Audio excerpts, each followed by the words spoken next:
Good afternoon, everybody, and welcome to a meeting of the Town of Greenwich Planning and Zoning Commission being held virtually on Tuesday, January 6th. This evening, Ms. Jenkins will be seated for Mr. Yeski, and we have had some changes in the agenda. First, Greenwich 5W Putnam LLC has been withdrawn, and that is about an awning at 4 Lafayette Court. Then in addition, item 3, 97 Havemeyer Place LLC has been postponed. That's 97 and 0 Havemeyer Place for a final subdivision. Then numbers 6 and 7, Carolyn and David Hahn for a zoning map amendment at 84 Cognywog Road, and Carolyn and David Hahn for a preliminary subdivision at 84 Cognywog Road. Those two have also been postponed. And with that, we will begin with what remains of our agenda. The first, Kelly,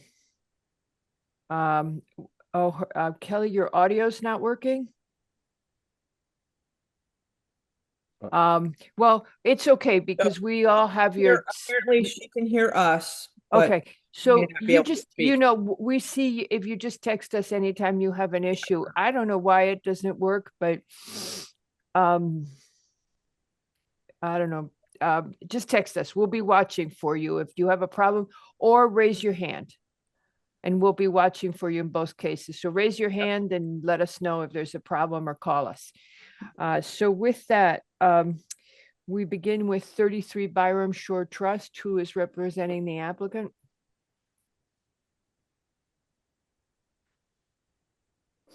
Mr. Haslam.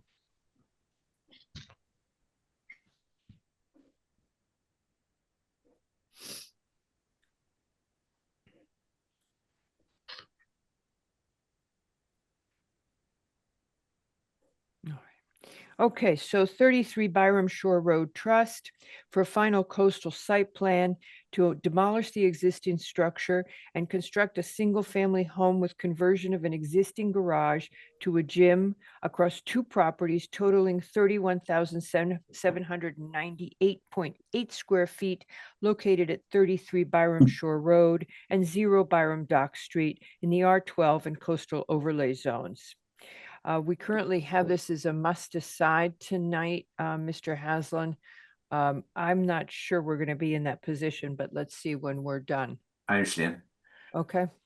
Yep. All right. So you're on. Good evening, Madam Chair, members of the Commission. Chip Haslam for the applicant. With me tonight is Bob Smarslak of Soundview Engineering, Colin McCabe from Vanderhorn Architects, and Bill Kenny, landscape architect and environmentalist. They're available for any questions that you may have. I don't think we need to have them promoted at this point. We did postpone previously. We were on the agenda for 12/9, and you did not have deep comments at that time, and you did not have EMAC comments at that time, and we also had some DPW issues that needed to be addressed, so we opted to postpone on that date. Bob Smarslak from Soundview met with Juan Paredes at DPW on the 15th of December to go over the issues raised by DPW, and he has responded to those issues after meeting with Juan, and hopefully, even though we haven't heard from DPW, those responses are satisfactory. With Deep, I don't know what you do. I fully understand that they're backed up and there's been some changes in staffing, but Bianca had informed me earlier today that there's still a possibility that Deep would be responding. Not seeing it. I know, and EMAC, same thing. And I thought EMAC did send something. I didn't see it if they did, but hold on a second. I believe we did, Mr. Haslam. I will forward it if I don't. Okay. But I mean. All right. Well, hopefully there's nothing negative in there, but I'll take a look when I get a chance. I'm sure Mr. Wells will comment if there is anything in there of concern. But so I thought we'd open tonight, recognizing the fact that it is your practice to want to get deep comments before you close a matter in a coastal zone. I'll give you the necessary extension. Thank you. If you can't get them between now and when I stop speaking, basically. But Yeah, we definitely, yeah, Patrick said we do have the Byram Shore comments. I just found them for EMAC. for EMAC, yeah. Okay. All So right. we'll Well, that's let good. Mr. Wells in charge. We're Dr. getting Wells. there then. Yeah. I mean, the other issues, I think we basically resolved. The setback issues with the ZEOs have all been resolved. DPW, as I said, Bob met with Juan and we filed responsive papers to Juan's concerns. That was on the 26th of December. DEP is still pending. Conservation, I think, is relatively happy with the plan. As And indicated, we You responded did to a couple- revise the landscape plan. You sent it today. I don't know if the commissioners have had a chance to look at it, but you took out the arborvitae, correct?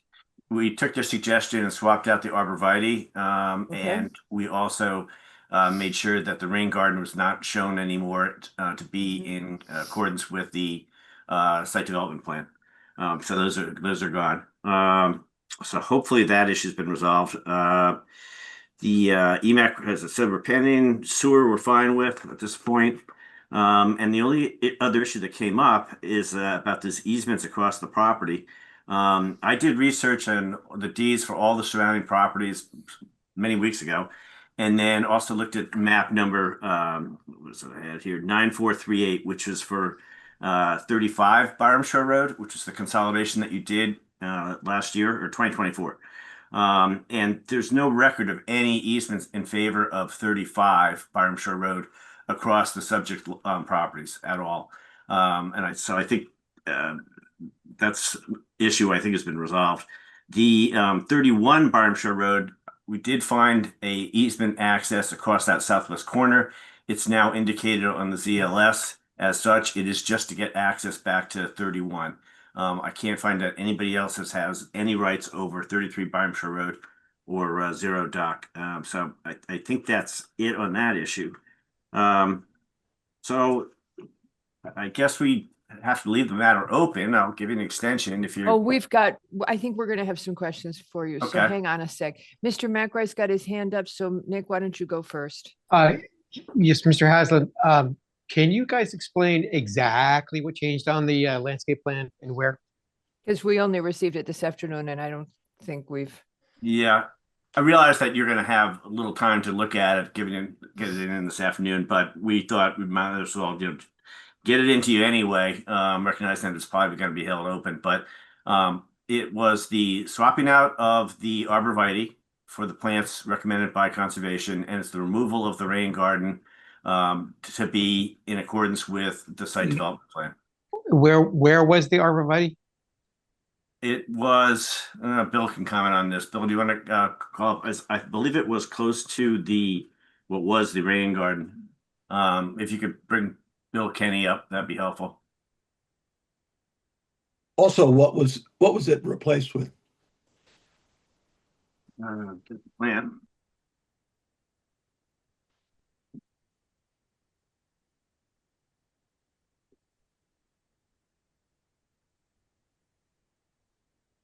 It had been green giant arborvitae, and it was replaced with. You'll have to forgive me. I didn't take Latin. Red cedar, eastern red Los cedar. Angeles, Eastern red cedar. Thanks, Bill. And that they were, good evening.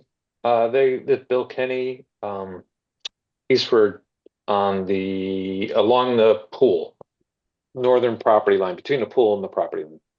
So it's the screening at the property line around the pool, I guess, again, to the adjacent property to the east, I Correct. guess it is, west? Okay. Northeast, yep. Oh, okay, great. Mr. Haslam, the driveway off of Dock Street. I'm still a little confused as to how this all works still, but the actual driveway to the property is off of Dock Street. Is that little bit that comes into the bend between the auto court and the driveway itself? Correct. Okay, and It's that's there. existing. That's kind of there now. Correct. And that Yep. actually now, that little bit connects Dock Street to the driveway, to the house, to the other house that's down farther. Well, when you say other house, I'm not sure what you're referring to. 31, is it? I'm not too sure which number it Oh. is. Yeah, No, there's we- there's can three you- that are served by this driveway. No, Can you put up a screen, that, the one we were looking at the briefing yesterday? I think that would help. The one that shows the house numbers. The GIS, yeah, I think that was Yeah. it. I don't remember what I think we looked at 31 and 35. on this one, were we looking at the GIS? No, we were looking, yeah. if you look at the ZLS, that would probably Yeah, I be think we helpful. were looking at the ZLS, yeah. So there's the subject parcels are 33 Barhamshire Road and 0 Dock Street. Those two parcels will be consolidated based on your actions. Okay. The 31 Barhamshire Road no, has not that no one. rights of access The one over, that shows all the properties. right. If you look in the southwest corner there. Yep. So 31 has access over 33 to get down to the driveway going out to Barhamshire Road. It has no rights of access. No, it has no rights of access over to Dock Street at all. It's just that little piece of driveway that cuts across 33 and then cuts across 35 to get down to the larger driveway, which then discharges onto Barhamshire Road. So that's the extent of the rights of access of 31 Barhamshire Road over Go to 33. the GIS, Tracy, I think that's what we were looking at. Right. Staff report, page 106. Yeah. Okay, so it's two properties that are served by the common driveway in front of 33. And that goes out to Dock Street. That curb cut onto Dock Street is already there. Correct. Is that going now? This is my concern. Is that actually going to be improved at all? You know, a lot of improvement to the driveway in front of 33. It looks like it's actually now, you know, probably a little bit easier to navigate for the other cars. But that little bit seems a little neglected. Is that going to be improved at all? Well, I think it's part of the development plan. You're going to spruce it up a bit, but if you're talking about Widening it, so on and so forth. maneuverability, I think Bob had some discussions with Juan about that. Bob, it could maybe promote Bob Smarslak as well, who met with Juan. Right, and go ahead, Nick, and then I'll add. Right. I think the real question I have right now, it's there. It seems like it's serving a lot of different things. You're going through a lot of effort to actually kind of recreate a better driveway. I'm just wondering if that little portion actually is going to be improved, or is it just an a connection? Because it just seems that's the actual entrance to the property for the house itself at 33. I mean, there's some limitation on how much you can do to that 10-foot wide strip at Dock Street. I tried to discern who was actually the owner of that strip, Mhm. and it's very unclear. My guess is that the original developers just never deeded it out.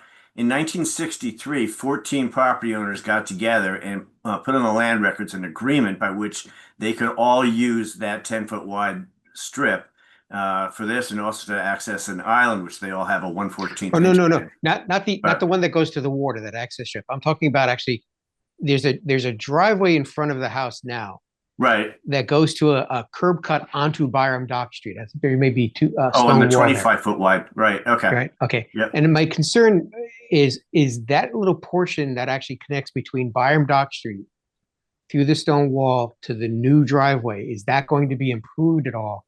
Or is it just seems that it's kind of a little section of driveway that really is almost an afterthought. I'm just trying to get some clarity on that. Because was Bob promoted? Yeah, I'm here. Okay, Bob. Can you address that? Like Soundview Engineers. Yeah, no, Juan was not specific about improving any of that areas away from the lot itself. He just suggested that if you were to contemplate it, it could be done, but there was nothing specific. Okay, so that other than the geometry of that connection between the new driveway and Byram Dock Street, it's just going to be a pervious pavement, I guess. Yeah. Okay. Does it have curb? Only a confinement type curb Okay. at the edge. That's all. Okay. I think I've got what I'm looking for. Thank you very much. Okay, so a couple of things. Mr. Haslam, first of all, we didn't get the comments. We didn't get an updated comment from DPW. And Bianca sent something just now at 4:13 from Deep, but I'm not seeing the attachment. It's there. Okay, do you have it open? Yeah, Here it is. Okay, so why don't we try to, oh, and it's lengthy. well, yeah, you gotta just jump to the third paragraph. Third, 1, 2, 3. The proposed development is located primarily within the FEMA. Why don't you go ahead and read it? Because I'm doing it on my phone, because I've got the computer open on something else. Go ahead, Lo. That's what I'm doing too. Okay. And Oh, I'm okay. losing my voice. I'm Okay, the I'll do wrong it. I'll do it. person. Hold on. Sorry. No worries. I'm switching. Could ask other people too, I guess. Do you want me Okay. to do it? I've got it on my Yeah, iPad. I've got it on my computer. Okay, go Tracy. Third Start with paragraph. third paragraph was what? Okay. The rest is introduction before it. Yeah. Yeah. Yes. So Braden's comments are going to be longer than John Goucher's comments ever were, just so we're all prepared for that going forward. The proposed development is located primarily within FEMA flood hazard zone AE 14, while the pool and patio are located within nearby zone VE 17. We would recommend the applicant consider a design that removes the pool from the VE zone to avoid removing soil and placing impervious structures within the zone, which could reduce overall flood storage capacity and increase flooding effects. Additionally, the applicant should be aware that if the pool and patio remain in the VE zone, they must be structurally disconnected from the residence. If the residence is structurally connected to the features that extend into the VE zone, the entire residence will be required to comply with FEMA standards for that zone, which include further elevating the residence. The design proposed currently shows a structure that appears to be compliant for the AE 14 zone with a first floor elevation of 15 feet and proper flood venting for garage spaces below base flood elevation. That's the Okay. paragraphs. Now, we have examples where pools have been successfully put in the VE. Correct. Mr. Haslam, so you can, I think you can address that. The other thing is that we have, hold on, I've got to find it. Okay, so we also have public comment that Tracy, are you seeing this in the Deep response? We got something from Robinson and Cole, and we don't know who they're representing. And it says, we have concerns about the amount of stormwater drainage directed to the south and potential impacts it could have on the adjacent property. That I think you're aware that that's come up. But then he says, in particular, there are concerns with 2 drainage outlets through the seawall south to where there is an existing beach that could be impacted by an increase in stormwater drainage directed to it. Now, what the new Deep guy doesn't seem to have responded to that, so we probably need to follow up with him. Ask Bianca to follow up with Deep, because the Recording in progress. This attorney has raised the question. And also, as you know, Mr. Haslam, although we hadn't heard from Deep earlier today, we don't have an updated set of comments from DPW yet either. So that also would have held you up. Nick, then I believe, Patrick, unless you want to jump ahead of Nick. No, that's fine. Patrick, go ahead. Go ahead. Yeah, I mean, well, I was just going to respond to the pool comment. I obviously, it is the lesser of 2 choices to put a structure in the VE zone, but my Well, we've done reading of this comment is that it's not unallowed, or it's allowed, but it needs to be just carefully structured, and we're aware of that. I will just add, and Tracy was getting there, but we stopped. There is a discussion about impervious coverage here, and I guess the applicant's response to the native species was a good idea. And that those were the positive comments. So this is by and large, it is a just a list of what requirements are for the coastal zone, which the applicant seems to be keeping with.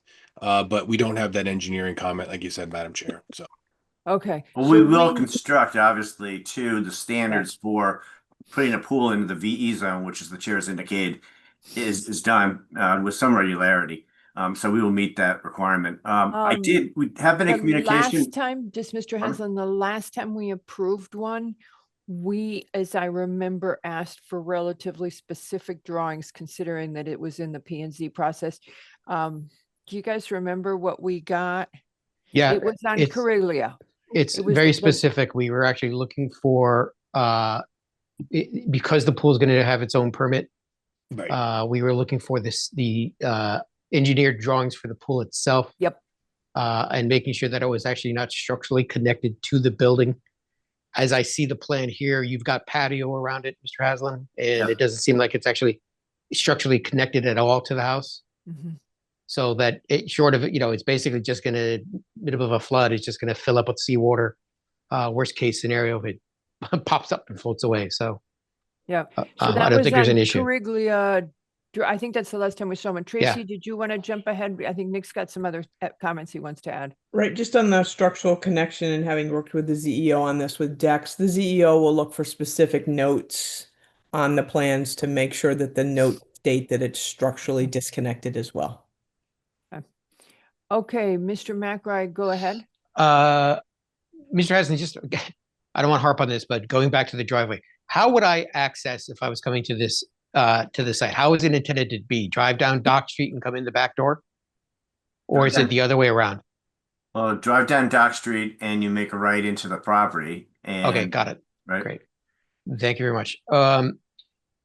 Madam Chair, I'd like to know if the neighbors there, they're talking about actually some kind of breaches of the seawall and drainage coming out to This well, okay, if you want to call for public comment now, that's what you're asking for? Yeah.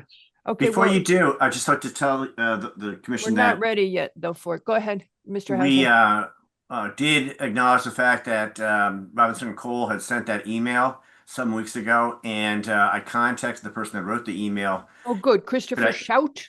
Yes, and then he got John Casey, who's an attorney at Robinson Cole, connected with us, and we've been communicating with them, most importantly, Soundview Engineering, to respond to their questions about drainage, etc. So that's been going on. Attorney Casey may be actually on this tonight. I don't know, but yeah, but I just want to make sure that we've covered all of the commission's questions before we go to the public comment. Nick, is there anything else? No, just that drainage issue.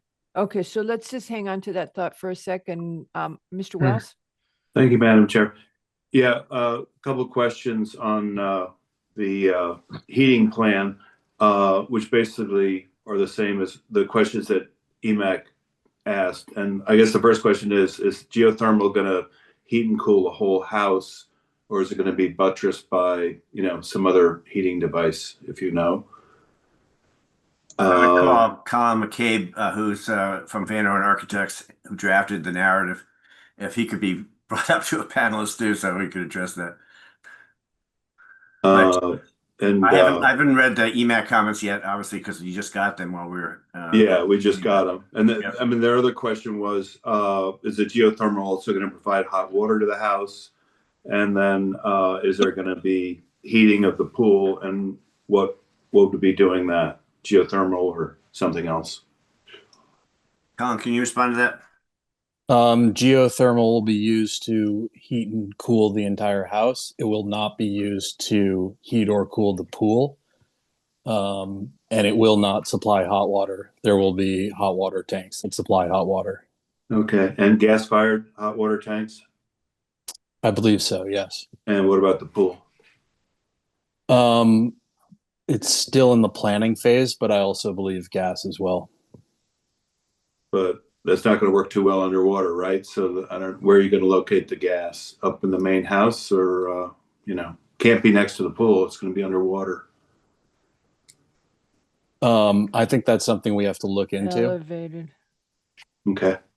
They have to be elevated.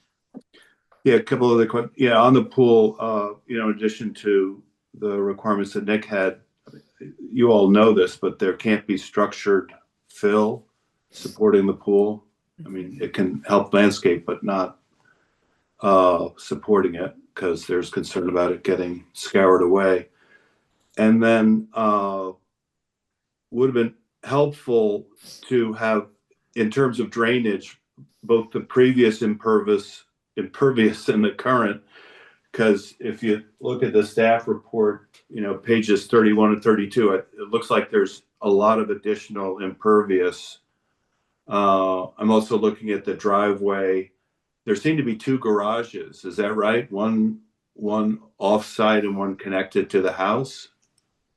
Well, Is the that garage, right? the existing garage is going to be converted to a gym.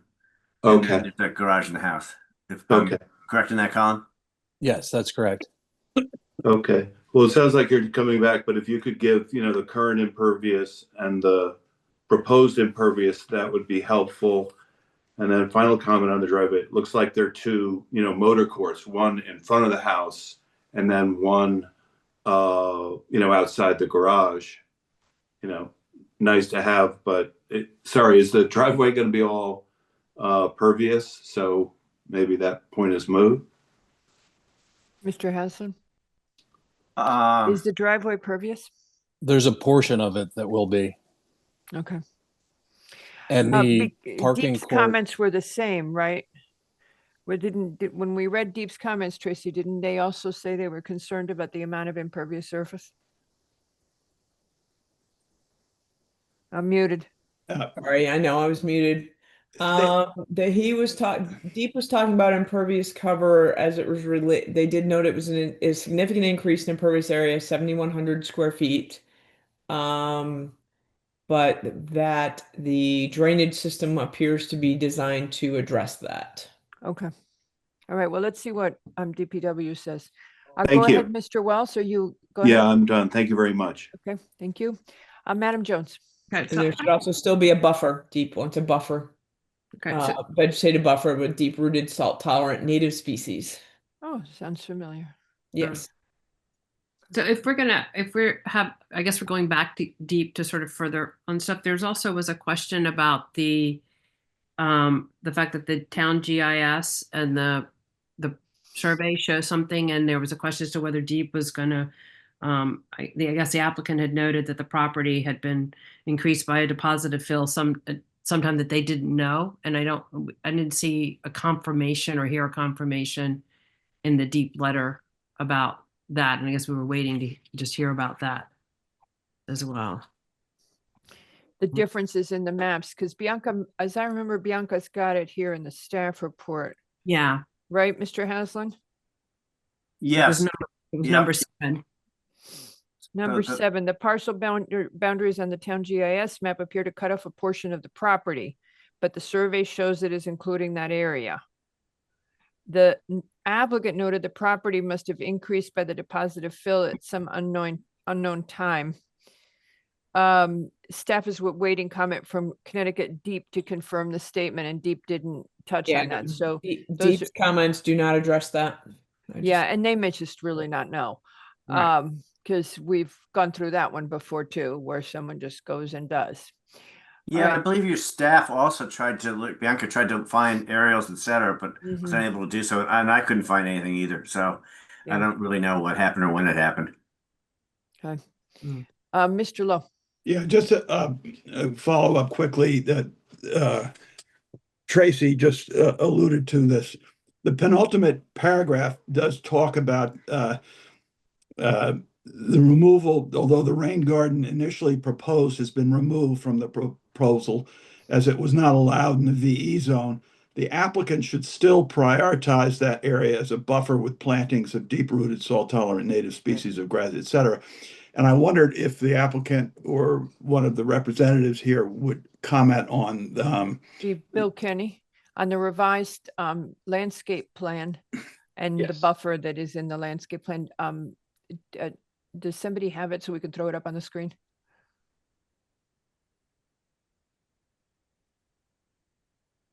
The new one. but I will say that we are using deep-rooted Salt tolerant. coastal salt tolerant. I think the first time we Mostly talked about this was switchgrass, at Palmer Island. perhaps, yeah. Yep, okay. All righty. If you would walk us through your buffer, and your buffer doesn't go all the way across, right, the VE? Correct. All right, I think that's what Goucher's, that's not Goucher, what's his name again? Tracy, the new guy? Braden Lynn. Lynn. So what Mr. Lynn is looking for, it sounds like, is for a more robust buffer area. Particularly in the area he's alluding to where the rain garden will not be put. That area, right? Right. So and in that area, we are showing the switchgrass and some other Okay. plants. All right. You could probably move the buffer closer to the pool and not, you're trying to preserve your view, I assume. But you could do low plantings, right? Sure. And you could push it out a little closer to the pool and then just do low plantings. Okay. All right. Mr. Lowe, if you want to continue. No, I'm done with that. I just wanted to find out what steps they had taken to prioritize as Braden Lynn suggested. And Mr. Wells, you're on again. Yeah, sorry, I forgot this one. No, it's fine. I guess for Mr. Kinney, is there any evidence of nesting protected species on the property or nearby? No, not based on our knowledge of the property. Okay. Not on the property. I mean, some of the offshore islands there might be that are several hundred But feet away. not within 200 or 300 feet, right? No. Yeah. Okay. And then is the rain garden out of the V17 or what flood zone is it in? It's gone completely. Oh, okay. Thank you. Yep. That was after Bob's meeting with Juan and DPW. Right. Thanks. Okay. Anything else? Nope. Thank you. Okay, so let's turn to public comment, if you don't mind, Mr. Haslam. If anybody from the public wishes to speak on this application at 33 Byram Shore Road, kindly raise your virtual hand. Anybody else also? The first person is Laureen Taylor. Trying to remember, as I remember, Ms. Taylor, you don't like to appear on screen, so I'm just gonna open you to speaking. But if you prefer to be on screen, just let me know. Go ahead. Good evening. It's Laureen here. Can you hear me? Yes, we can hear you fine. Thank you so much. Yes, this is fine. I'd prefer not to be on screen. That's what I remember from other meetings. Now, Ms. Taylor, I had a little trouble and I didn't have much time to digest it, but your comments earlier that we just got, you are looking for, now I can't find it. You're looking for the, here it is. You wanted to make sure that your rights were I'd like to confirm what my rights are with regard to maintaining access to the ancient right-of-way that pertains to the ancient historic Lyon Family Cemetery at Byram Shore. That was your question, right? Yes. And, Okay. I did hear Mr. Haslam talk earlier about easement access and reviewing old maps. And I haven't had a chance to review all this material in detail. I'm disappointed that the Barham Neighborhood Association, there was no indication that they were involved, as well as when I attend the Conservation Commission, Cemetery Committee meetings, I haven't heard this project discussed. Okay. And my focus on the impact of this on the historic cemetery where my direct Lyon line ancestors are interred, to include directly at the Lyon plot, which had prior to my knowledge been considered 29 Barham Shore Road. And I just, based on prior research, learned that there was mention of the ancient right-of-way at these parcels further down closer to the water that had historically been in place to allow access to the cemetery. And Mhm. when I was skimming over this 110-page document packet, let me just quickly find it here on page 20, scan doc page 26. I saw mention, let me just have it in front of me here. It was part of Schedule A legal description for 33 Barmshore Road. And on page 20, let's see. It has the stamp in the top right upper margin, volume 8428, page 117, instrument 02119. Number 4, right-of-way granted in a deed dated March 14, 1920, from Mary Lyon to Franklin Okay. G. Carey. So Right. I'm kind of focusing on that as being relevant to potentially this ancient right-of-way for the cemetery, but I'm not 100%. Mr. Haslam, she is out of my depth regarding this. Can you comment on that, or do you want to just wait until you return and when you're next on our agenda? No, my recollection of the cemetery is it's closer to Byramshire Road itself. It's not on our property at all. Whatever rights there are in anybody to access that cemetery will not be the least bit interfered with by the development of this property. Okay. All right. So Ms. Taylor, I think we've addressed your concerns.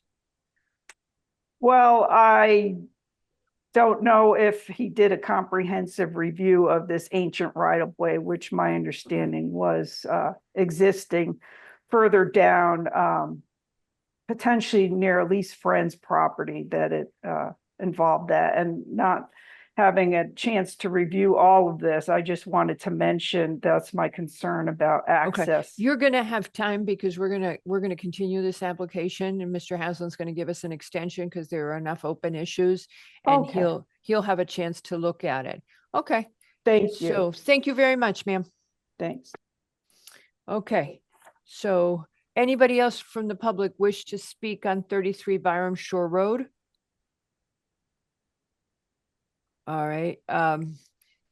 So based on the number of open issues that we've raised, the fact that you need to digest the DPW comments, we haven't heard from DPW, Deep, and some of the other questions raised. We're asking that you continue this that you give us an extension so we may continue this application, Mr. Haslam. Yes, would that be possibly heard on January 21st then? You got to ask the boss. Yep. He's nodding. Yes? Yes, the boss just nodded. Okay, Yeah, good. yeah, we can make sure that that happens. Super. Okay. All right, I'll file that as soon as we get off. My this guess matter. is Bianca can follow up with Deep pretty quickly, and Mr. Paredes must be pretty close on the DPW response to the revisions, right? Yeah. Okay. Hopefully. I don't just- know, Madam Chair. Yeah. All right. Just on the cemetery issue, Madam Chair, it's not really Yeah. impacted at all. No, I think the bottom line, I think you addressed it appropriately, which is that all rights that are inherent to this property will be continued on its development as they stand at this time and as they were granted historically.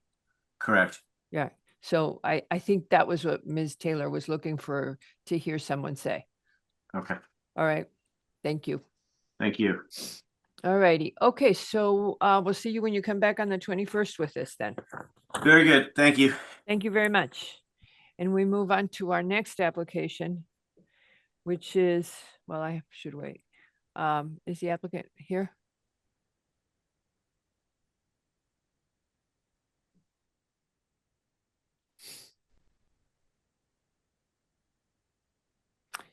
And again, before we move on to the next application, anybody who's interested in 97 Havemeyer Place, it has been postponed.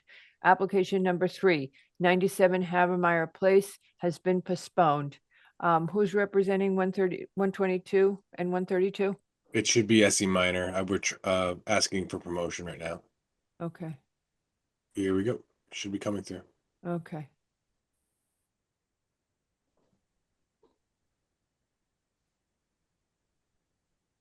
All right, our next application is Norma K. Asnaz for a final subdivision to confirm that a 2.095 acre parcel located at 132 Round Hill, an 8.744 acre parcel located at 122 Round Hill Road, a 2.111 acre parcel located at 0 Pexland Road, a 2.0 acre parcel located at 0 Sheffield Way, and a 2.045 acre parcel located at 0 Sheffield Way, all in the RA2, are separate and distinct zoning lots. Good evening, Ms. Orsi, or good afternoon still.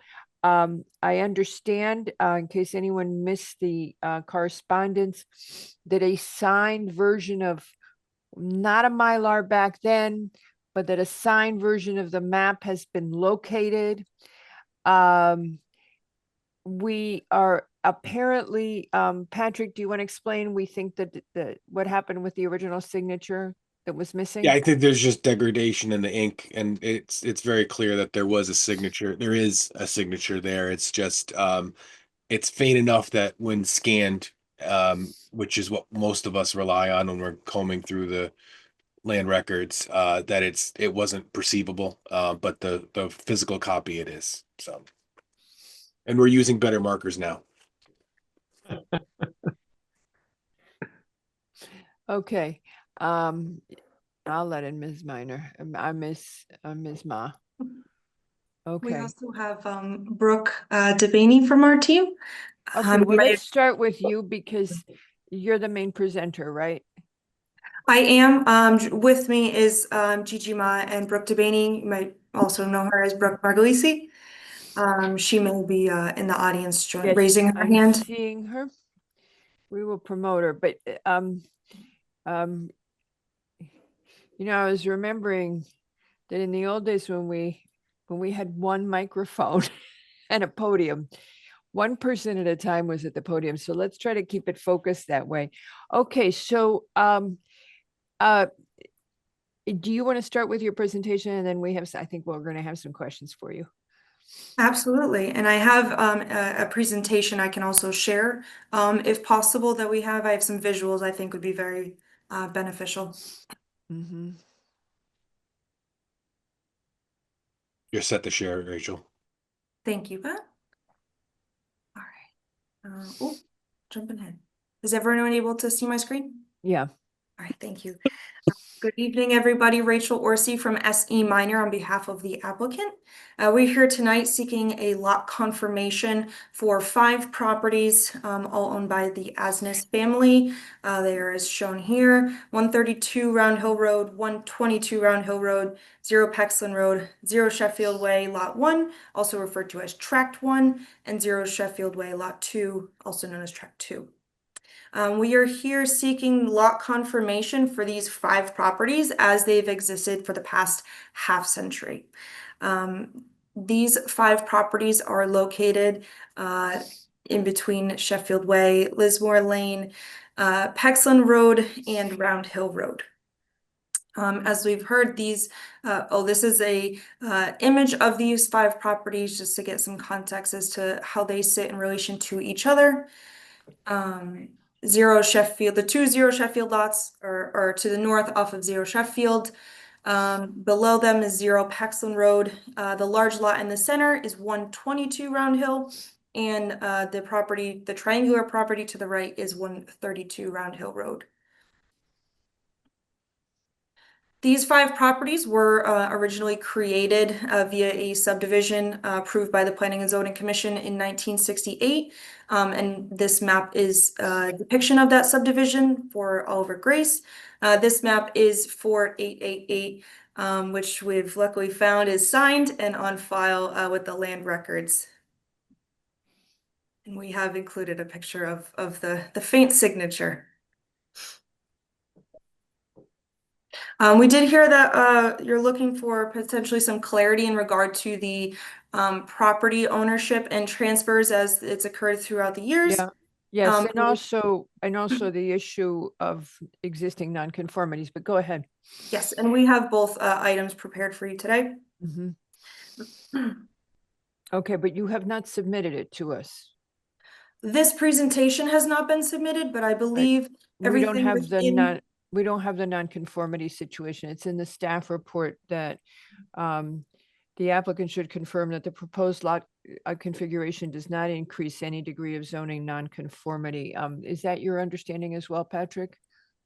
That we Yes, don't Madam have- Chair. There so- is some structures on the current survey that need to be either acknowledged as a pre-existing, or if they're getting if they're being implicated by the lot line change, we need to know. So, yeah, so if and we didn't, we discussed that at the briefing yesterday about the nonconformities, but we didn't emphasize it because we didn't know where we were going with this, with the missing signature. So that would be per Patrick, that would be something we would be looking for you to provide at this point. Go ahead, please. And we're prepared to speak on that point as well today. Yeah, and but again, yeah. we need to be able to look at it. I mean, Yes. you can't, on the fly is not, okay? The nonconformities have to be reviewed by Patrick and all of that. Okay, so go ahead, just fill us in. So this, Gigi, I think you may have some background. Yeah, she does. You- I just muted her. Okay. Go ahead. So this subdivision, per Oliver Grace in 1968, originally created 29 lots in the 2-acre zone. As far as we understand, all of these lots were conforming when they were created. This subdivision also created the 2 roads known as Lismore Lane and Sheffield Way. And this subdivision carved out the properties consisting of about 17 acres that we are representing today. Those 17 acres shown here as lots 1 through 7, highlighted on the map to the left, and just a zoomed in version to the right of your screen. These 7 properties, as they were first cut, all had the minimum 2 acres required at the time.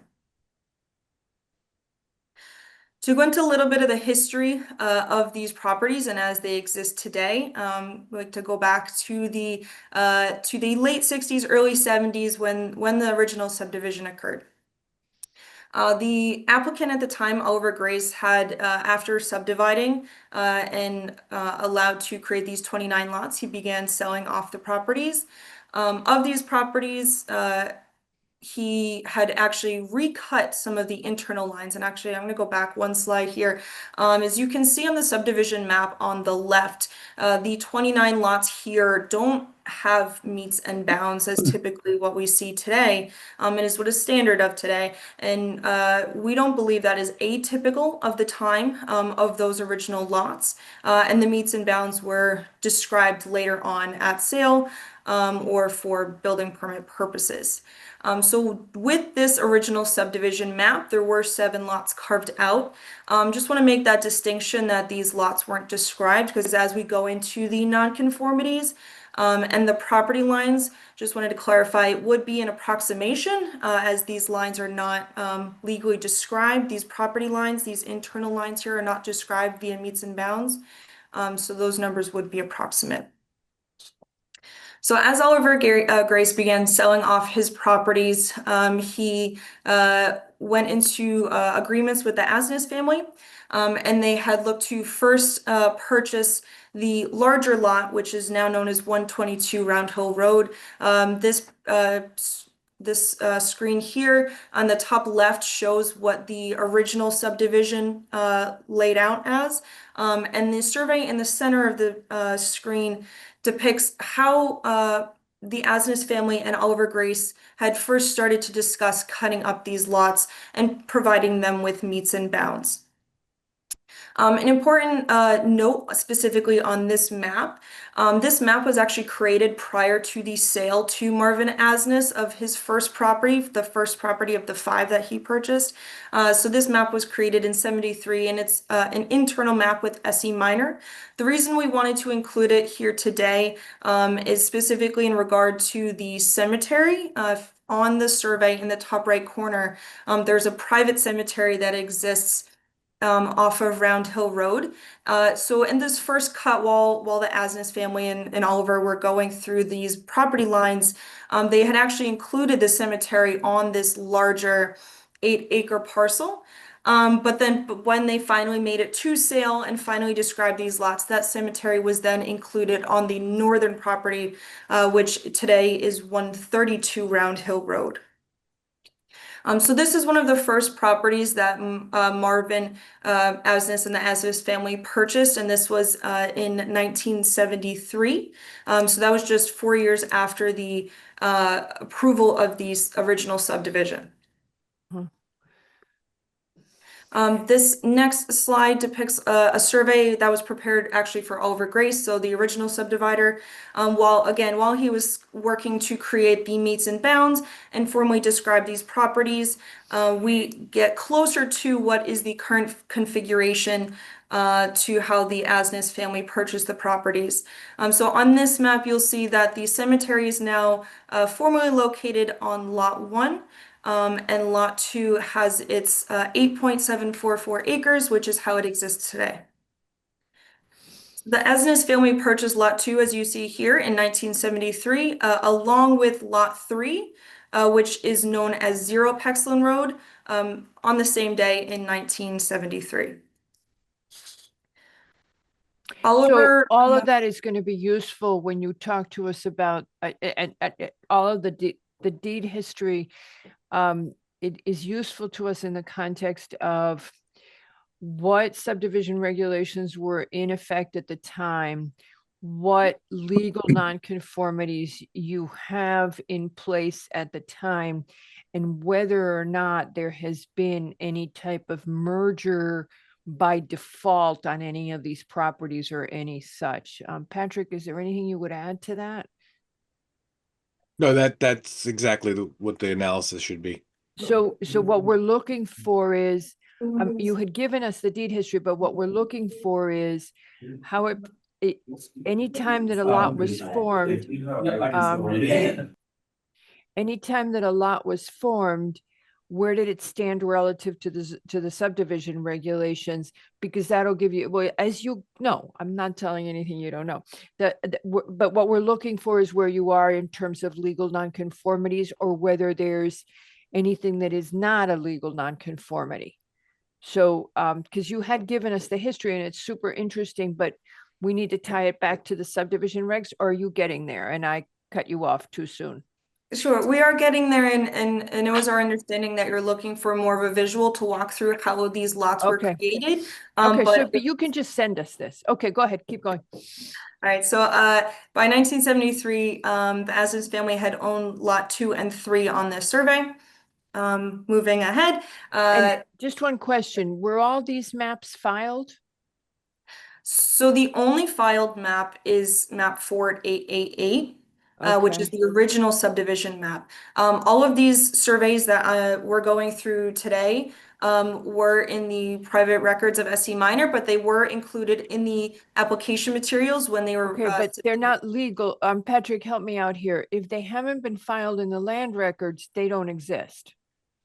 Correct, unless they're representing the description and the title. So if these are visualizations of that's helpful, but they're not official action, so to speak, as a map alone.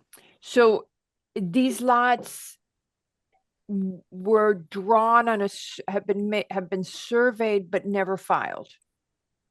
Is that correct? Yeah. That's the history we need to know. Did you file something on the land? Was not you personally. I know you guys weren't born yet. Was this filed? And was it legal? Was it conforming at the time that it was formed? Ms. Ma and then Mr. McRae. Gigi Ma for SE Minor. These lots were not filed, but it was not required at the time for these lots to be filed. Because only a 2-lot subdivision could be excluded as a free throw. Back in 75 and back throughout history, if the lots were owned by the same owner, all they had to do, you did not need to go through planning and zoning to file this. All you need to do is go to your lawyer, change the meets and bounds with your lawyer, change in the deed, go to your surveyor, change it with the surveyor, and go to the town's assessor department and change it from a tax perspective. It didn't need to be filed. It didn't need to be approved by planning and zoning, I believe, until either right before or right after the year 2000. And then subsequently, the map was filed after it was approved by planning and Okay, zoning. so that, to my knowledge, Patrick, help me here, please, if you can add anything. To my knowledge, that only impacted what we referred to at the time as the free throw, which was the creation of one additional lot. That's not what's happening here. When you took a lot and subdivided it into two, you did not require a filing. The historic change is Connecticut state law actually doesn't recognize two-lot subdivisions.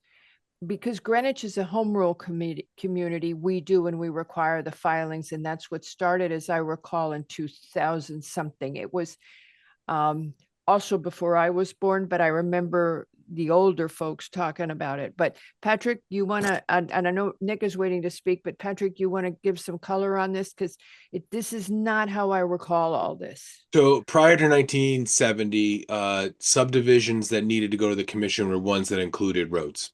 And the ones that did not would go to the Department of Public Works and they would be filed. But I'll just start off with this.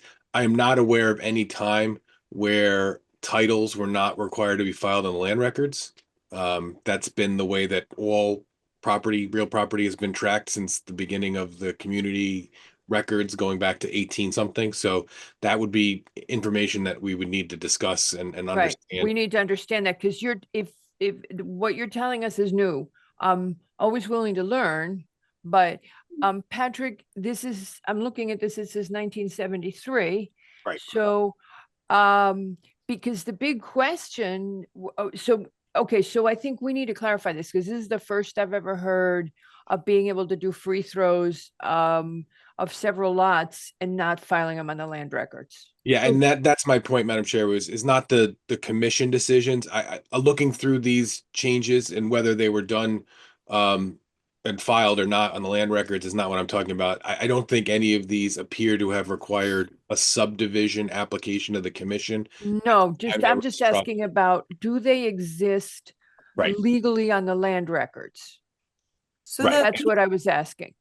If I can, I don't know if this helps clarify. You're asking us to confirm if a lot exists. For that, it has to have been filed in the land records. Patrick, Tracy, somebody correct me if I'm wrong, but my logic is it only exists if it's been filed in the land records.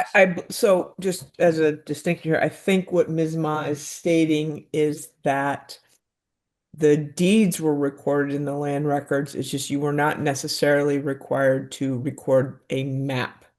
Yes. That went with those deeds. Thank you for the clarification. Okay. All right. That statement makes 100% sense. I'm sorry to confuse everyone. Yes, the deeds were filed, not just yeah. the meets and bounds, but yeah, the deeds were actually filed. Yeah, so it sounds, I believe the deeds were filed, but a map was not filed, and that I certainly know is in other towns in Connecticut as well. There were certainly periods of time where maps were not filed, but deeds were.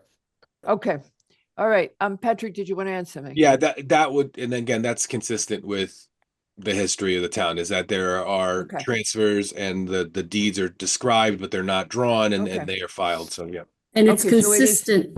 Yeah. I'm sorry. And it's been consistent for the last 50 years, for over half a century. The lot lines, not as shown on here, but the way that we're confirming them today have been in existence on the land records, as well as on file with us from a surveying perspective and with the town from an assessor's office perspective. Okay.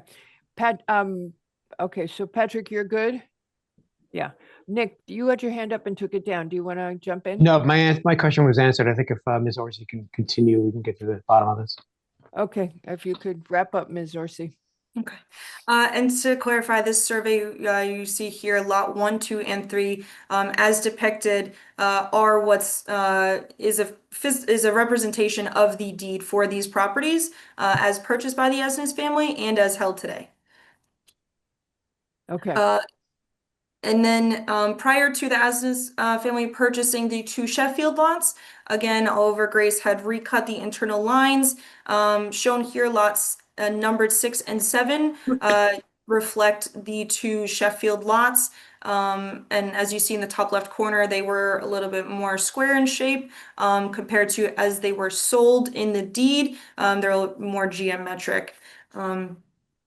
And then the final property, 132 Round Hill Road, the triangular property to the right of the screen here, was the last property to be purchased by the Asnes family. But again, it's been in this with these property lines since the 70s. But this last property was purchased in 2006. And this composite map prepared of the 5 lots shows as these properties have been described in deeds since the subdivision in the 70s and for 50 years. And that is the same map that we are confirming here today. Okay. Okay. All right. So you've got that. We're going to need time to digest this next part, but thank you for having done it. Go ahead. All right. Did Secretary McRae have a question that Yes, Ms. Orsi, do you have a plan that shows the existing that and the original subdivision? I was at the 488 48. superimposed? Yeah, 4880. We do. Oh, you do? Great. Do you have that with you? I do. In about 2 slides, I believe. Okay. Try to get as many visuals as we can. I know there's a lot of lights going on here. All right, for the nonconformity analysis. Okay. Via the original subdivision, and there's many existing structures as we've seen on the original subdivision map filed on the land records. There is the main residence on 132 Round Hill Road. That had an existing nonconformity of the front yard setback on Round Hill Road. And with the shifting of property lines, once they were actually sold to the Asnes family, that nonconformity did not change. Again, that's the front yard for Round Hill. There is color coded this. Sorry, just real quick. The blue is existing, non-conforming, nothing changed, and the red is something that's changed. There is a cottage located on the central 122 Round Hill Road. That via the original subdivision, as this cottage was constructed in 1920s. So via the original subdivision, that had a non-conforming front yard setback at 37.7 feet, where the required was 75 at the time. That still maintains the front yard setback, but with the adjusted lot lines that Oliver had created once he subdivided lot, once he sold the property, there was a new non-conforming side yard setback due to that cemetery. If you recall back when they were looking to cut those lines, originally the line was on the other side of the cemetery, but they wanted to include it in that northern lot, mainly to keep the conforming 2 acres required on that northern lot, because once you include the cemetery in the larger 122, that northern lot then is diminished to under 2 acres.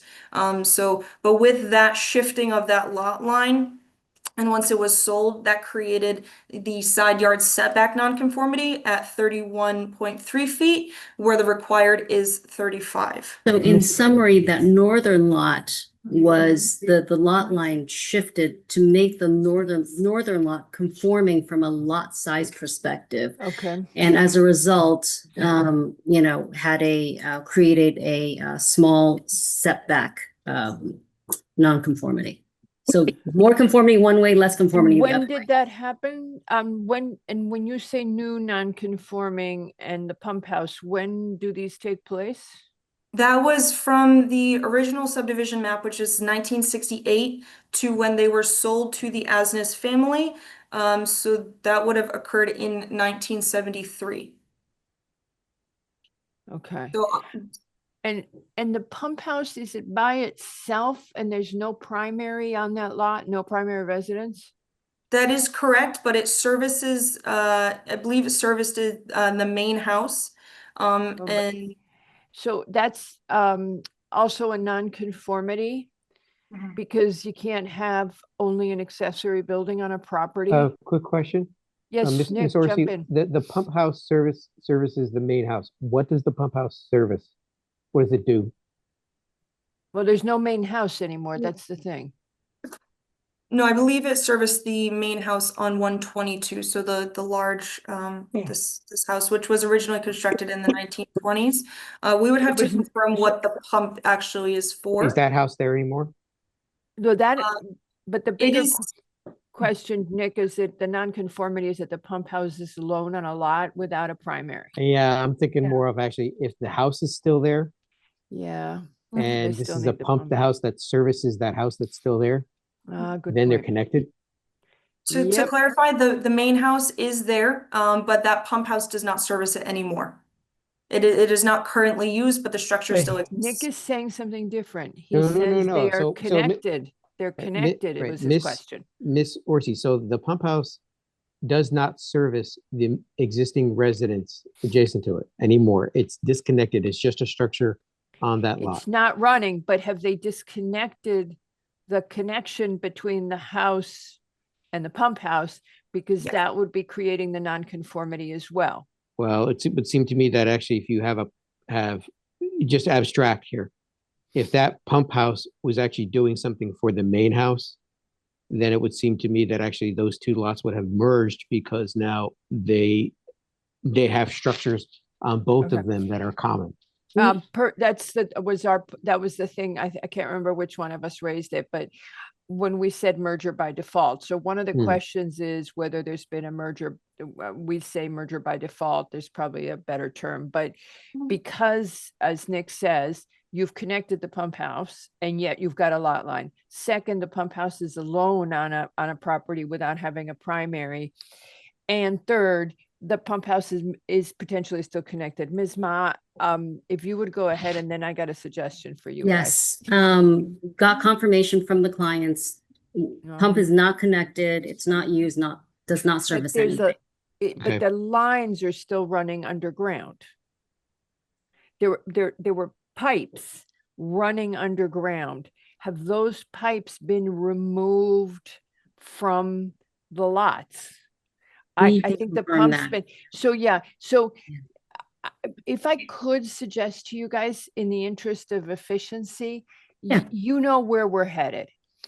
What are the nonconformities? How can they be remedied? And so the easy thing would be, for example, demolition of the pump house, which you can tell us is happening and you're eliminating the nonconformity, and walk through those with staff. That's going to be Patrick. So Patrick, what else do you need to help us get to a decision? I think we need exactly what everyone's been suggesting, is that the conformities and the date in which they existed or they were created need to be, just, we need to follow that with the book. And, it's going to take a couple of minutes to just kind of digest all that. It's not, I don't think the commission probably is not going to be able to understand all of those movements right here, right now. Well, we also want to know that you're comfortable as staff with this history and the existing nonconformities, and that you've had a chance, is because you're the person who did the report, especially, but also who you are, that you've reviewed it and are comfortable from a subdivision regulation perspective and zoning.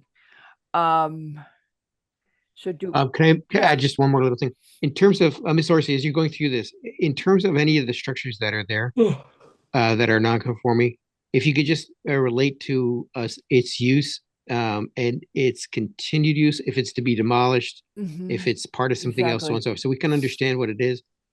What I'm trying to avoid is, as an example here, this abstract of the pump house. If it was the pump house for the main house, to me, as I understand it from my experience here, that actually those two lots would be merged because you have structures on both that actually are common to both. I think actually also that map you were talking about actually to show this configuration of lots compared to the original subdivision from way back when, that would actually be very, very, very helpful. Oh, that's very good. Yes. So there it is. Yeah. And if you guys could send us this presentation and put it into the record so we could, well, send it to Patrick so he can put it into the record for us. Absolutely. Because it doesn't count, I don't mean to get geeky on you, but it doesn't count for the record unless it's been submitted because Zoom doesn't capture the video. So we have no record of any of this. I did see we're on YouTube now, though, which is. We've always been on YouTube. Oh, really? They've been Yeah, the posting? Greenwich communities. Yeah. Okay. But we're digressing. So So blue is 68,488, yeah. and the tan gold, whatever it is existing. Sorry. So it's funny because originally the pump house was with the main house, which makes tons of sense. And then somebody moved it out in the 70s. That would have been Oliver Grace. The original subdivider had done all of these shifts prior to selling these lots. Yes. And then the question is going to be, oh, this really gets super technical. Was a nonconformity created at the time? Because I'm guessing you couldn't have solely accessory structures. But the big thing is, if you're demolishing the pump house anyway, you are eliminating that nonconformity. You have one right now, but you can eliminate it. Any questions we're missing, Patrick? I see your hands up. Yeah, I mean, I think the overarching discussion is that this is a 7-lot subdivision, originally 7 lots in this, and it's going to 5, and then the non-conformities and what's staying and not staying Exactly is those parts. So I think the application is here, I think, properly because they're looking absolutely to reduce the number of lots in total. But again, it's whether or not the commission can act on something that complies with zoning, or if it was pre-existing, then we can acknowledge it. But it's not clear to me right now that it is. With both the subdivision regulations and the zoning. Okay, so do we still have room on the agenda for the 21st, says she, hopefully? We should. Okay. So if Patrick says there's room, we're going to stop and get public comment, but if you could address those issues and send us this presentation, because this is super helpful to know the background, but then we need to get the rest of it. And really, it's just a question of having Patrick's zoning and subdivision expertise on it as well.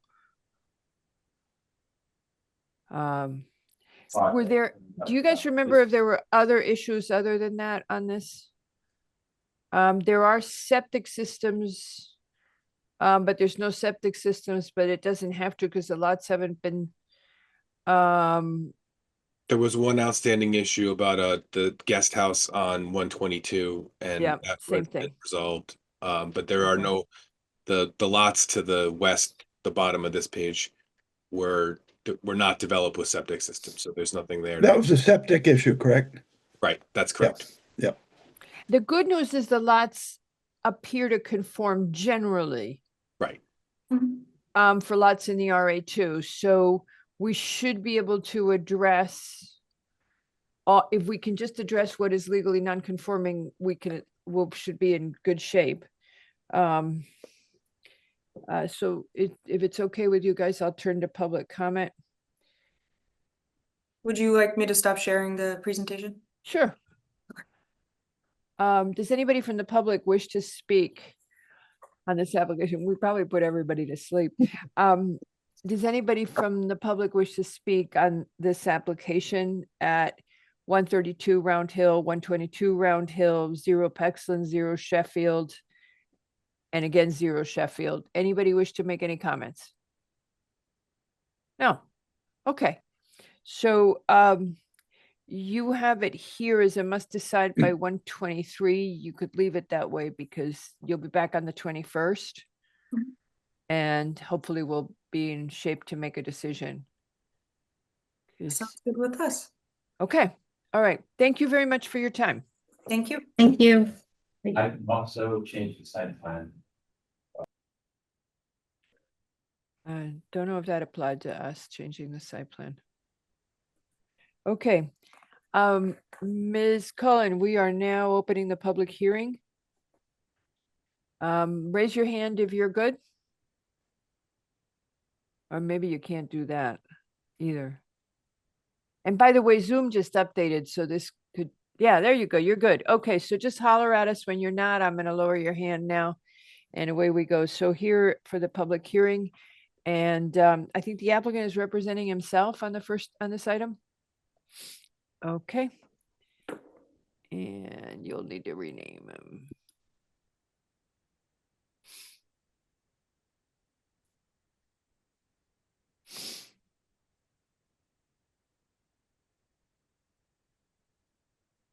Hello. How are you? That is not the applicant representing No. himself. How are you? Hello. I'm So- actually assisting the applicant today. I have helped him with related to this property of acquiring it. And anyway, I'm here to speak on his behalf today. I'm Jane Weisbecker Arnone, attorney. Okay. So it's under public, so so Margarita knows I'm not always here. So I don't think I've ever seen you here before. So No, all no. you have to do comments. is So recap what you're applying for, which is what you're applying for. And then any comments you want to make, and then we'll ask you questions if we have any, and sounds good. Got get it. public That's what comment, I and then. figured. I've Right. watched enough of these anyway. Oh, okay. I didn't know that. Yeah, somebody you. pointed Love out you. on YouTube. I'm quiet. I'm a quiet person sometimes on these, you know. Anyway, Okay, so for go once. ahead, ma'am. So what we have here is a consolidation of two lots. They are 9 Carlton Street and 0 Hollis Street. Right now, the one of them is too small to develop, and that is the 0 Hollis Street, which it abuts a grass road. It's a paper road. What's going to be is we're seeking the consolidation to one lot, which will be conforming. It'll be around 13,893 square feet. This was originally part of a 1955 subdivision, and at the time, both of these lots were conforming, but I guess when the FAR numbers changed, the smaller lot became non-conforming. So the intention is to consolidate this property to basically build a larger house than what used to be. It is currently cleared land. And that's really it. It looks to me from your reports that there aren't too many questions, but it's fairly straightforward. There are maps attached. There are topography so the committee can see what it looks like. But again, it's fairly straightforward. That's what I have. You did. Mr. McRae, go ahead. Ms. Weisbecker, just a quick question. This little piece of land, in your research and discoveries in the land records, was there a reason for this? Was it a something, or was it just an oops? Why it existed? So I really don't, I can't say for sure. In the subdivision, it wasn't even given a lot number. I think it could be the topography. I think there's quite a bit of rock. It's like a shale, and it sits higher. So it's probably not a lot that could be easily developed. So it definitely should have been a tag along to another lot that was more easily developed, especially back then. I think that anybody that was going to actually build something on that lot, number one, would have to border it on this Hollis Street, which is grass, and it's actually blocked on both ends by neighbors at this point. So it's not really buildable per se. If it was, there'd be a lot of blasting, I think. So it definitely, it makes more sense to have it as part of one larger lot. They actually own this. Yes. So both parcels are currently owned by the same person. Yes. He How purchased strange. both of Yeah. them in the spring. That's why I'm here, because I assisted him with that. Right. Very good. So he purchased both. Yeah. Great. Thank you for the update. Yeah, you. there was a lot, there's been concern about ledge removal for us as well. Yeah. Right. But so when this gets rebuilt, if staff or conservation is concerned, then they would send it to us. But Okay. we have very high confidence in our staff, so we'll see where it goes. Actually, Ms. Weisbecker, we got very interested in an issue unrelated to your application that I'd like to mention to you. Okay. Hollis. Yeah. It's a Hollis. paper street. Yes. And all of us looking at the map and the GIS, there have been intrusions into that paper street. And we are not clear. I'm just sharing this with you to share it. We're not Yeah. clear when they happened, what happened, why. And the result is that this paper street, which technically your client could have used to access his property, Yeah. has been taken over by 2 residents on Lake. That is Yeah. not a zoning matter, Right. but Right. it is a legal matter for your Yes. client. Yes. Because so it doesn't, there's no zoning, well, because as far as we know, Hollis is, the paper street's owned by the Residents Association. If there is one, it's part of the subdivision. Right. We don't think there's any kind of right-of-way intrusion into the town. There's no zoning issue. And yet your client is precluded from using this now, what would have been a paper street on a subdivision. So just mentioning that to you because it's an odd. Yeah, I'm aware of it actually, and so my client's definitely aware of it. I mean, that's one of the things that has been looked at. A notice has been actually issued to at least both of the neighbors on either end, just saying that to the extent there's any adverse possession claim by virtue of some use, because there's been some blockage on both sides, and I believe that on one of the sides it's of a building, the nature of actually constructed something. So Well, yeah, we're aware. Yeah, and it's, we couldn't tell from the GIS. It looked like the building's right on their property line, that they kept it on their own property line, but then they access their garage through. And then as you go up the paper street, it looks like there's other intrusions, but the one that affects your, everybody on Lake Avenue from Prescott all the way down to Carlton Yeah. have put their backyard, Yeah. a garage, et cetera, is Yeah. right into it. So just mentioning that, not our matter, but we Yeah. were a little bit concerned on behalf of your client. Any other Thank you. questions or comments from commission members? Nope. Okay. Does anybody from the public wish to speak regarding this proposed consolidation of lots? The applicant is RE Assets Trust, and the consolidation is 0 Hollis Street and 9 Carlton Street. Anyone wish to make any comment? Please raise your virtual hand. All right, seeing no hands, does anybody on the commission object to closing this application at this time? No. Seeing no objection, this application is hereby closed. We will most likely decide this tonight. Thank you so Unless much. someone's not ready to vote. Thank you very much, Ms. Thank you. Nice to see you. Take You care. too, I guess. We'll see you soon at the RTM, huh? Yeah. See you soon. Bye-bye. Bye. All right. So with that, Ms. Cullen, you can go home now. This is the end of the public hearing. Please complain to us too. Yeah, and I don't know, run the update on your computer, on your Zoom, because we've run our updates, and that may be why. Oh, she's gone anyway. Okay. So with that, we're going to the discussion item, which I believe was Mr. O'Donnell, Correct. he who gives out sandwiches.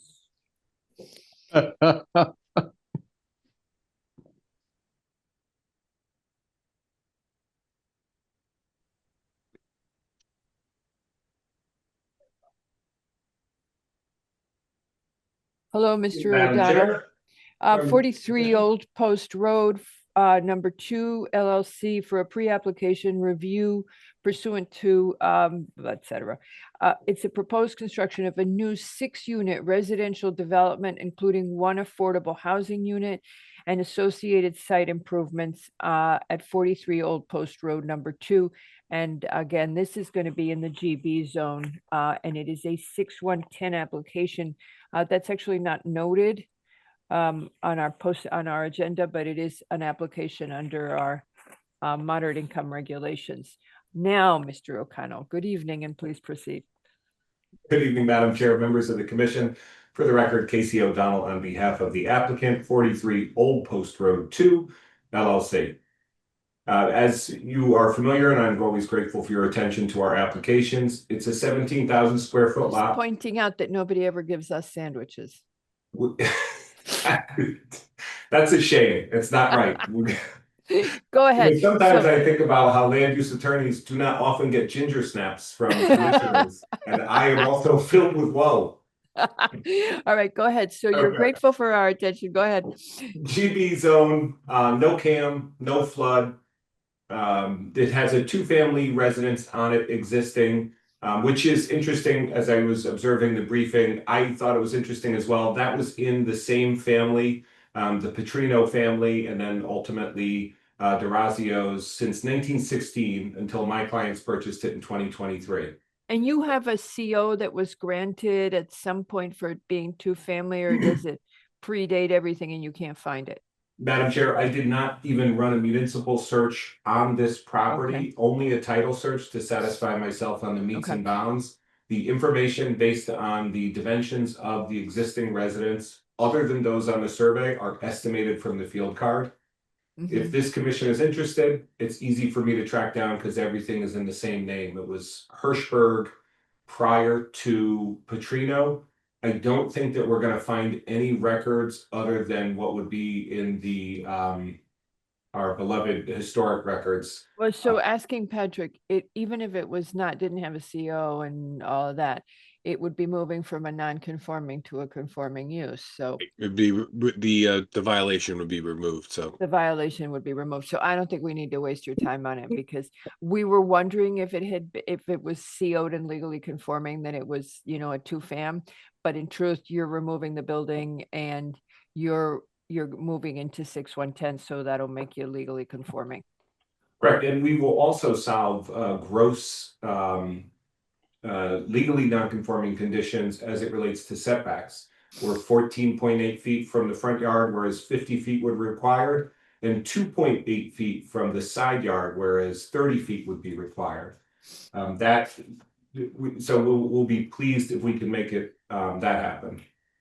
We did have Jim McManus down to the site, and he did not find any wetland type soils on the site, so we were pleased with that. Yeah, I was wondering if, I guess there are wetlands around. Yep, been lucky. And then we're aware that to the northwest at Georgetown North, there are, ecologically sensitive areas. There's water courses and I'm sure wetlands down there. And we're pleased to have them as neighbors and been in communication with them. We didn't see on any large scale GIS mapping any other areas that would put us in a URA or adjacent to a URA. But if staff has information, we're happy to consider those. We're proposing. Go ahead. About 11,000 square foot building, 4-story, 45 feet. Go ahead. Well, you've got 17,000 in the app. A 17,000 square foot of lot area. Oh, 11,000. I'm sorry, I'm looking at the wrong line. Okay, so you've got almost 11,000 feet going 39,838 to 11,000. Okay. Yeah. Since I interrupted you, Mary, did you want to ask a question? Yes, Mr. O'Donnell, I'm almost embarrassed to ask this. Can we just have a statement at some point that the demolition of the existing building represents an intent to abandon it? Simply because now that mere demolition is not considered to be an expression of intent to abandon, just to keep the record absolutely clear.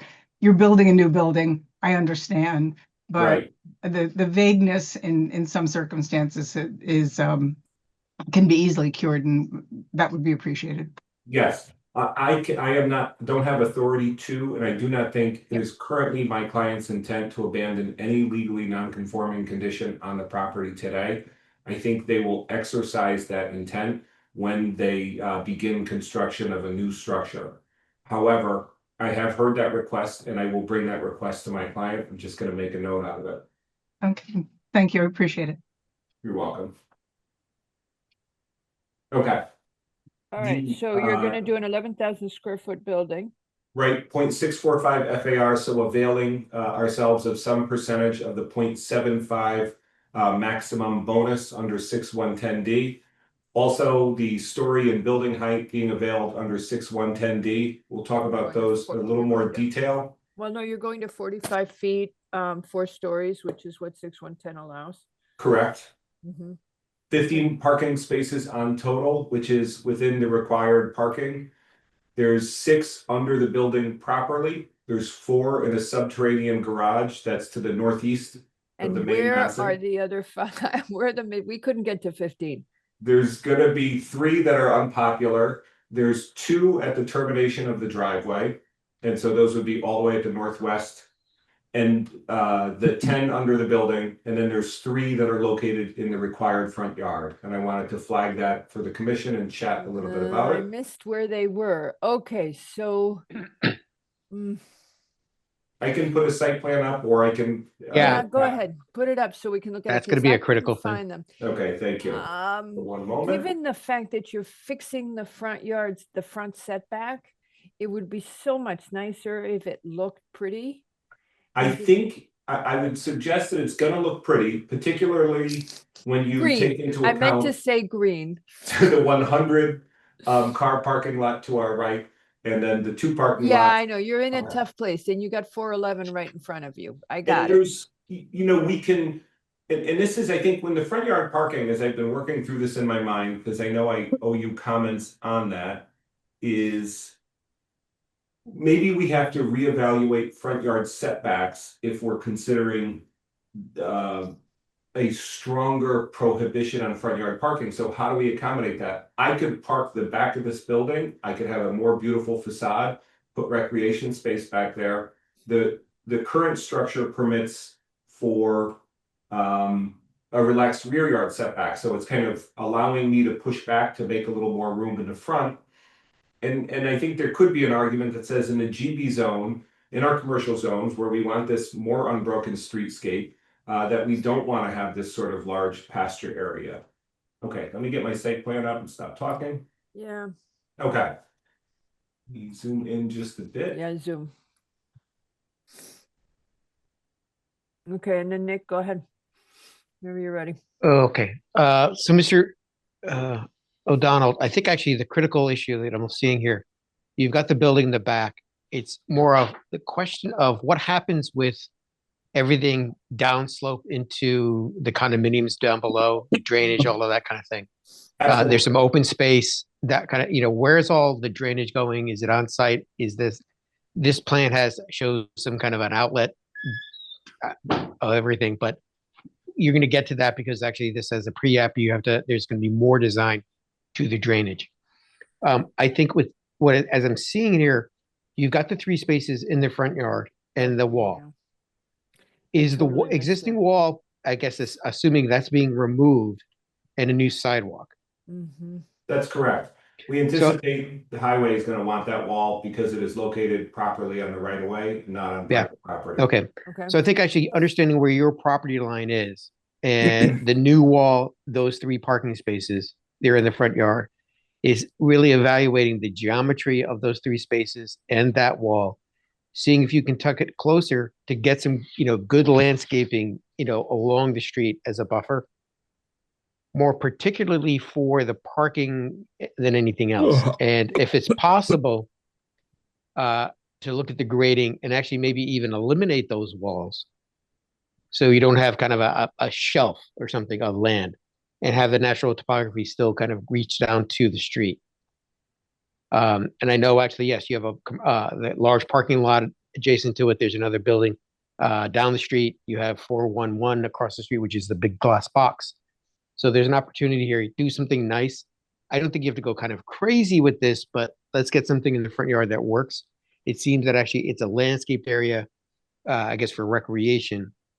But let's not shortchange actually people living there as opposed to an office building. If there's an office building, it's just open space. They need to have, some space where they can actually get out there and play, if you would. So you're sort of agreeing. Well, that's it. Go ahead, and then yeah. Well, the other thing you could do, you're assuming that this parking would be used by visitors.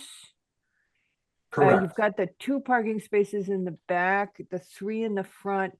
They could be paver. They could be the The green. Grass pave? Yeah, that's what I was trying to remember. Yeah, grass pave, thanks. They could be grass pavers. And they would be used less frequently because, now understanding your neighborhood and that we're asking you to really green everything up and not have parking in the front yard who's yawning? Peter Lowe. Lo, if you're gonna yawn, you gotta mute. We don't think we're that boring. It's been a long day, Madam Chair. No, and he starts very early because he's on a building committee. I have no excuses other than I'm Under sick, the weather. and I was going to skip this meeting, and I didn't know that I would risk being reprimanded for a slight yawn. But so my apologies. I thought other people yawned too, but apparently not. Commissioner Lowe, any appearance before this commission may result in a reprimand. I know. Okay, so I got feedback. All right, go ahead. So anyway, I think actually this is ahead. really good. And actually the other rendering of showing if you actually I guess that's maybe the page before it. Yeah, the 3/4 view. Yeah, the elevation drawing. If you can pop that one up. Yeah, absolutely. I have this one, and then I'm going to pull the other one up. Yeah, there we go. So big wall, landscape on top, lots of trees, so on and so forth. And I think actually, I see the 3 spaces there, but they're tucked in. I think the chairman's thought on grass pave or something there, so they don't look like it's just more asphalt. Okay. The wall itself, softening the wall. I like how they put some landscaping in front of that. I think actually taking a look at the materials on the street going up and down, everything's kind of predominantly brick. Maybe stone isn't the way to go. Something to take a look at. And I think actually understanding what's happening in the lawn itself is the next slide showed some kind of a terrace or a patio or something. Mm-hmm. Right, and that by the way is on my list to chat about. Okay. 6 and I think actually one more thing for us to understand. Yeah. That could be a hard amenity space, but of course 6128C would preclude us having a patio in the front yard.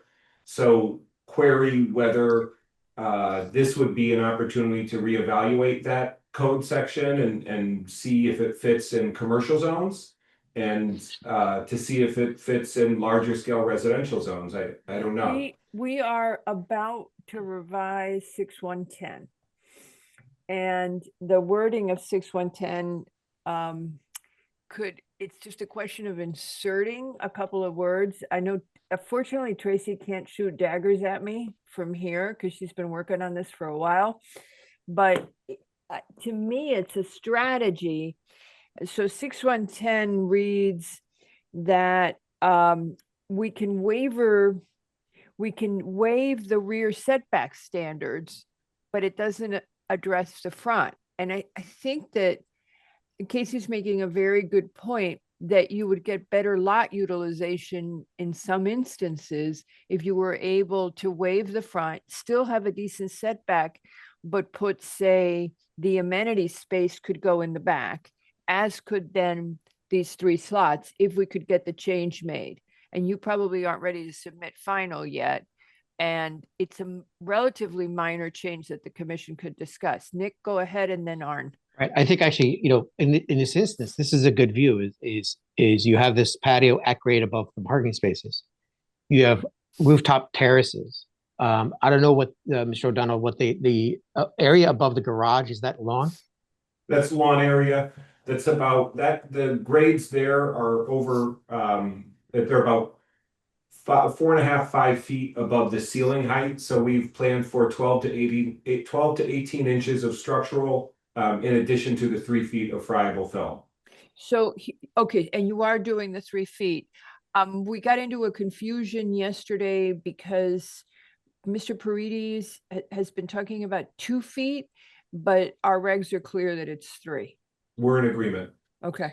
Right. So I think actually with this understanding and looking at this view, is the patio in the front lawn necessary, understanding you've got that grassed area in the back and the rooftop terrace?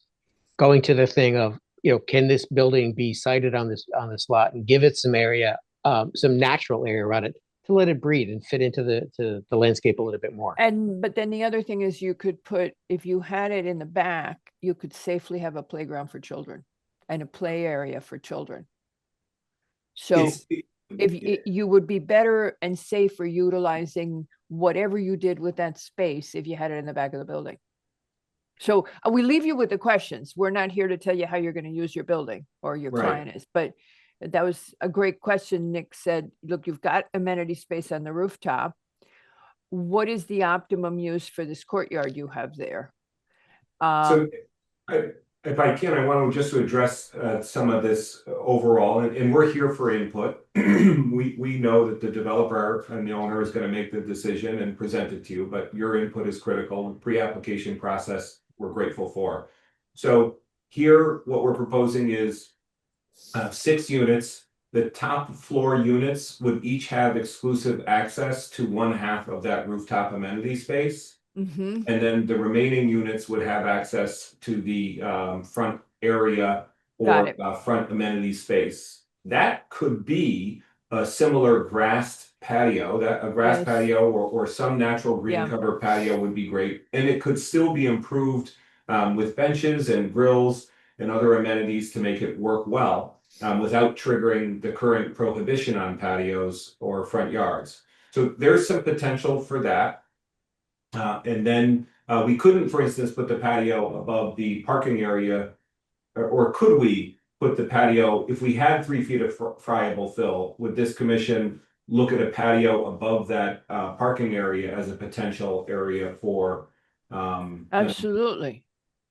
Okay. As outdoor play space. It seems like a great play space because it's the safest of all the play space. It's a safe play space for, and I can't remember what's your bedroom count? We're 12 bedrooms, 6 units, 2 bedrooms each. So there's a chance you're going to get families, and it's up to your client. But in any event, it's something to consider. I believe I'm asking the commission, and of course I can't poll them, but we're probably going to be doing 6-1-10 at our February 3rd meeting. Is that correct, Tracy? Yes, ma'am. So we would be doing 6-1-10 at our February 3rd meeting, and we don't have the language yet. So to insert some words that allow the commission the ability to move the building, to change the setbacks, to utilize lots effectively. That's a big pressure on this lot. And I can look at the architectural drawings. This lot has a unique shape. And although it's 17,000 square feet, under the current regulation, those trapezoids and triangles really constrain sort of building placement. And having the rear yard be the flexibility is sort of how we're cited today. And leads to a lot of the constraints here. Right. So we would, I'm throwing out to the commission that if you guys could just write Tracy and give her your feedback individually on how you come out with allowing front yard setbacks versus, are they able to comment on it now, Patrick, or is that polling the commission? Well, I think it depends on who's writing it. If the staff's writing it, I think we should do it offline. Okay, so we're going to do it offline. If you guys would just write Tracy and let her know if you would be supportive of her inserting language that would allow also a modification of the front yard setbacks, and that could allow, I'm not so sure about the courtyard in the front. I'd rather modify the front yard setback and push stuff to the back. Okay, I'm going to stop talking. Nick, go ahead, and then Arn. Oh, sorry. I'm good. Thank you. I think actually Mr. O'Donnell got all Dr. of it. Wells. Yeah, just a comment on the parking. So your 3 spaces in the front yard, they are, as you've shown, they're partially screened by the wall, and also a little bit of planting above that. So I don't have a problem with that, but I just throw this out, Madam Chair, correct me if I'm wrong, but under new state law, there's no minimum parking requirement for this property. So if the commission said, no, we don't want those 3 parking spaces, then they could just go with, whatever number of parking spaces they wanted minus the 3. But So it's up to them. what we're hoping is that applicants will then provide the amount of parking that will bring them tenants, Yeah. because that's the optimal. So yeah, there is no bedroom count. So how many would they need if it was conventional? Well, it doesn't matter. You can 2 work that out. I spaces. mean, Yeah, 2 spaces per unit that's 12 very spaces. nice. So then we have basically 2 either guest or delivery driver spaces available if all 12 cars are parked. Go ahead, Arne. Anything else? No, that's it. Thanks. Okay. Mr. Lowe. Oh, yeah, I'm just going to say it's not clear that we'd want to encourage, to your point, want to encourage applicants to handicap their viability, if Exactly. you will. Yeah. No.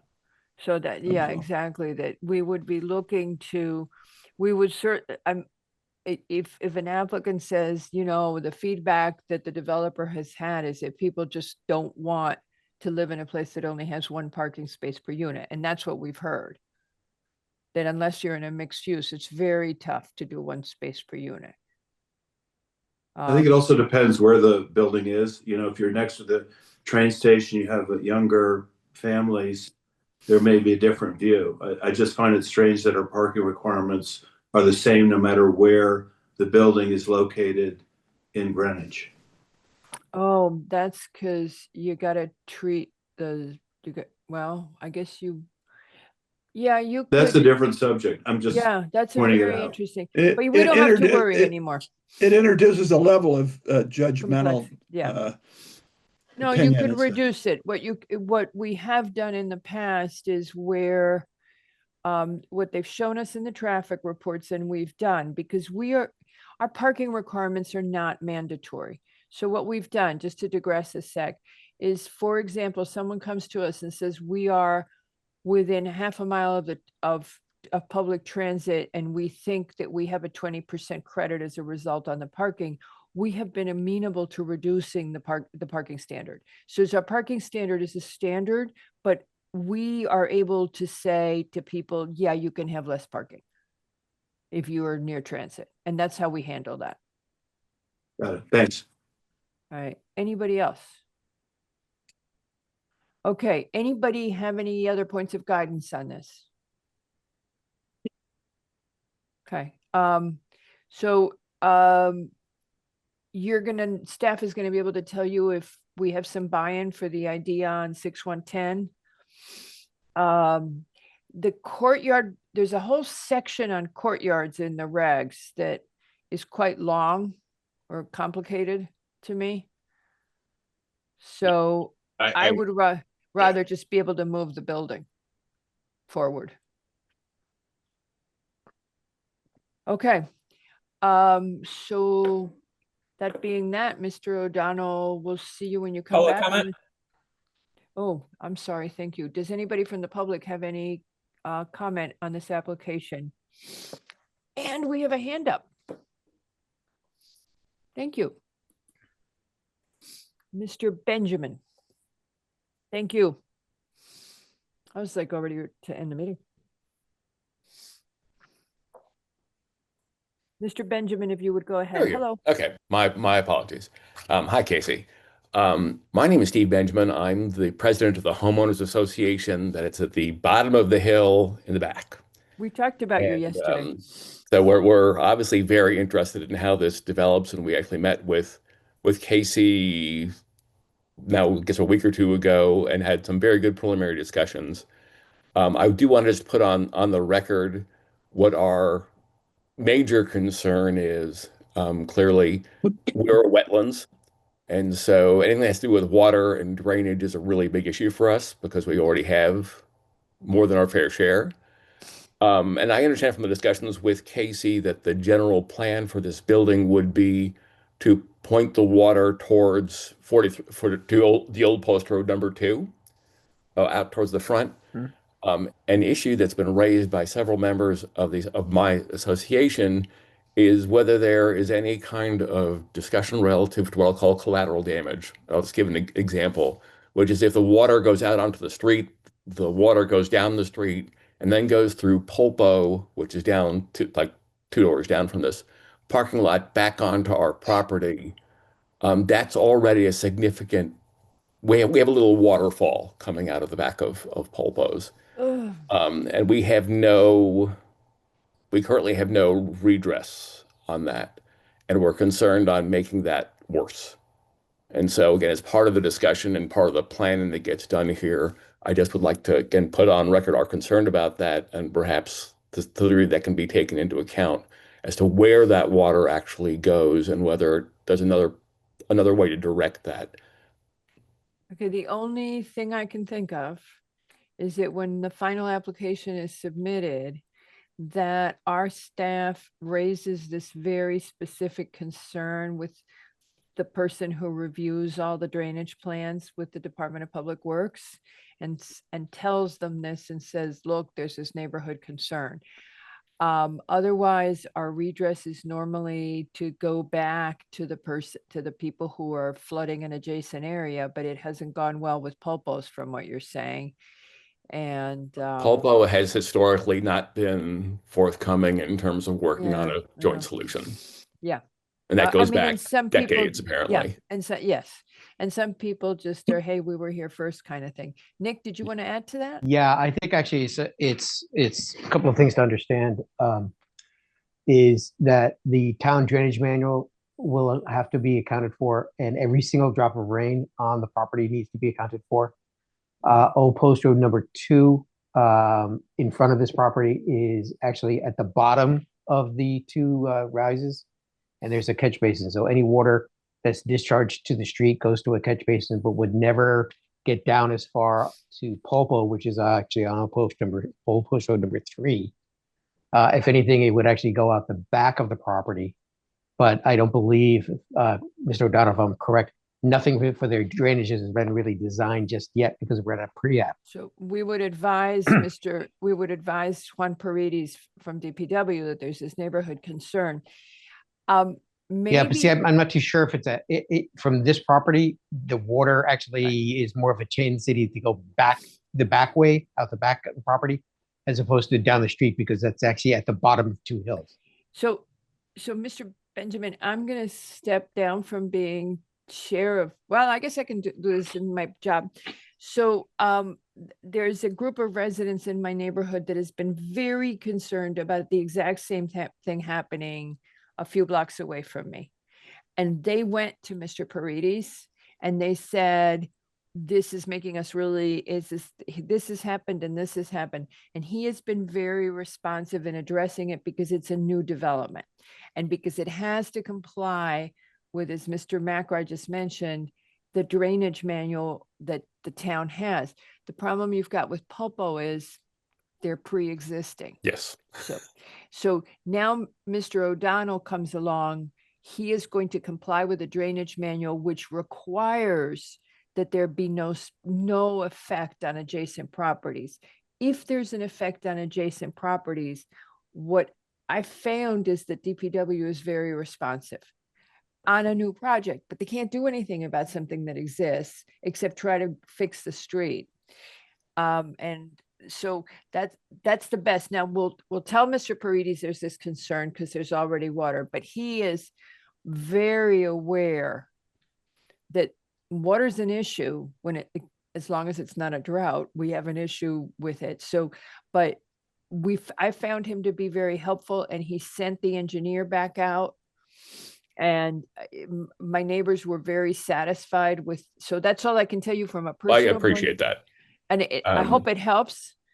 Yeah, I hope so too.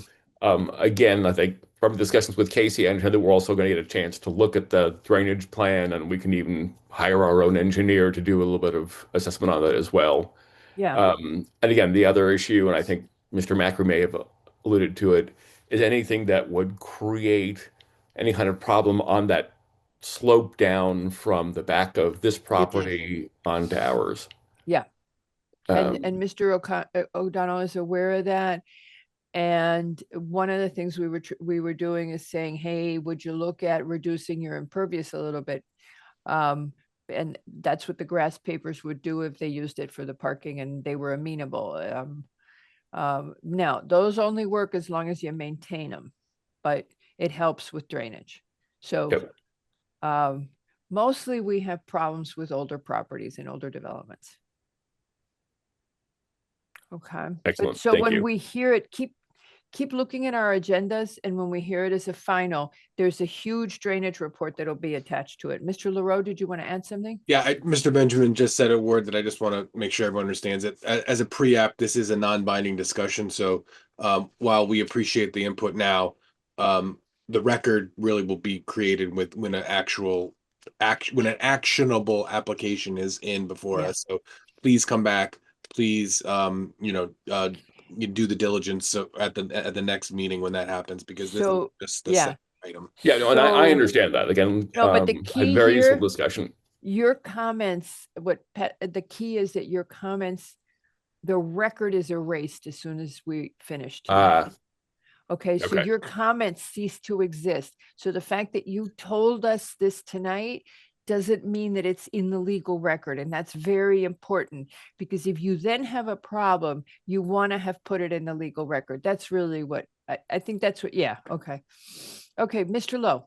Yeah, it seems like we've heard dozens and dozens of concerns expressed about the potential impact of flooding on neighbors.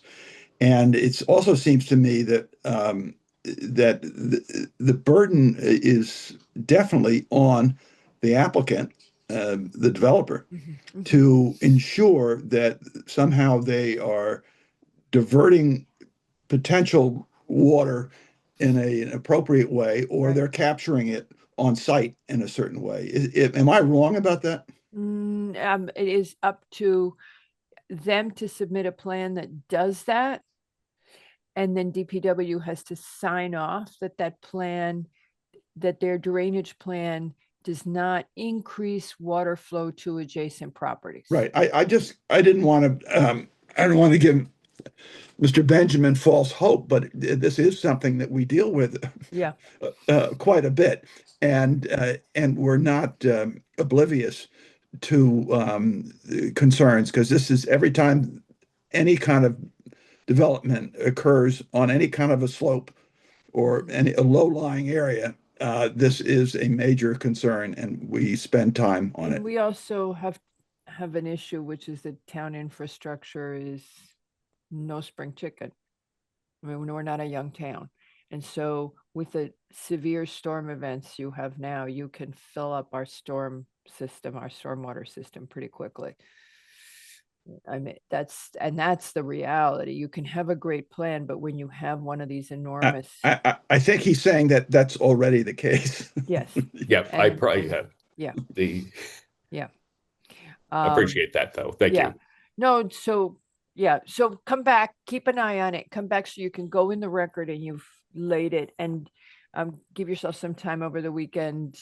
When you see it, when it gets released on a Friday, you can read it to your heart's content. Steve, you'll get the letter Thank you very from me, much. and we're going to Excuse me? send you the full application as promised. Yeah. Thank you, sir. Does anybody else want to speak on this application? This again is 43 Old Post Road number 2. Anybody else from the public, kindly raise your virtual hand. All righty. Okay. So with that, thank you, Mr. O'Donnell. We'll see you when you come back. Thank you, Madam Chair, members of the commission and staff. I will see you soon. Bye-bye.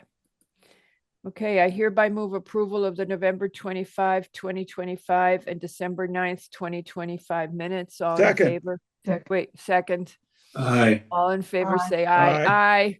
Okay, Mr. McRae, you ready to do the lot merger? Yes, give me 1 second, grab my notes.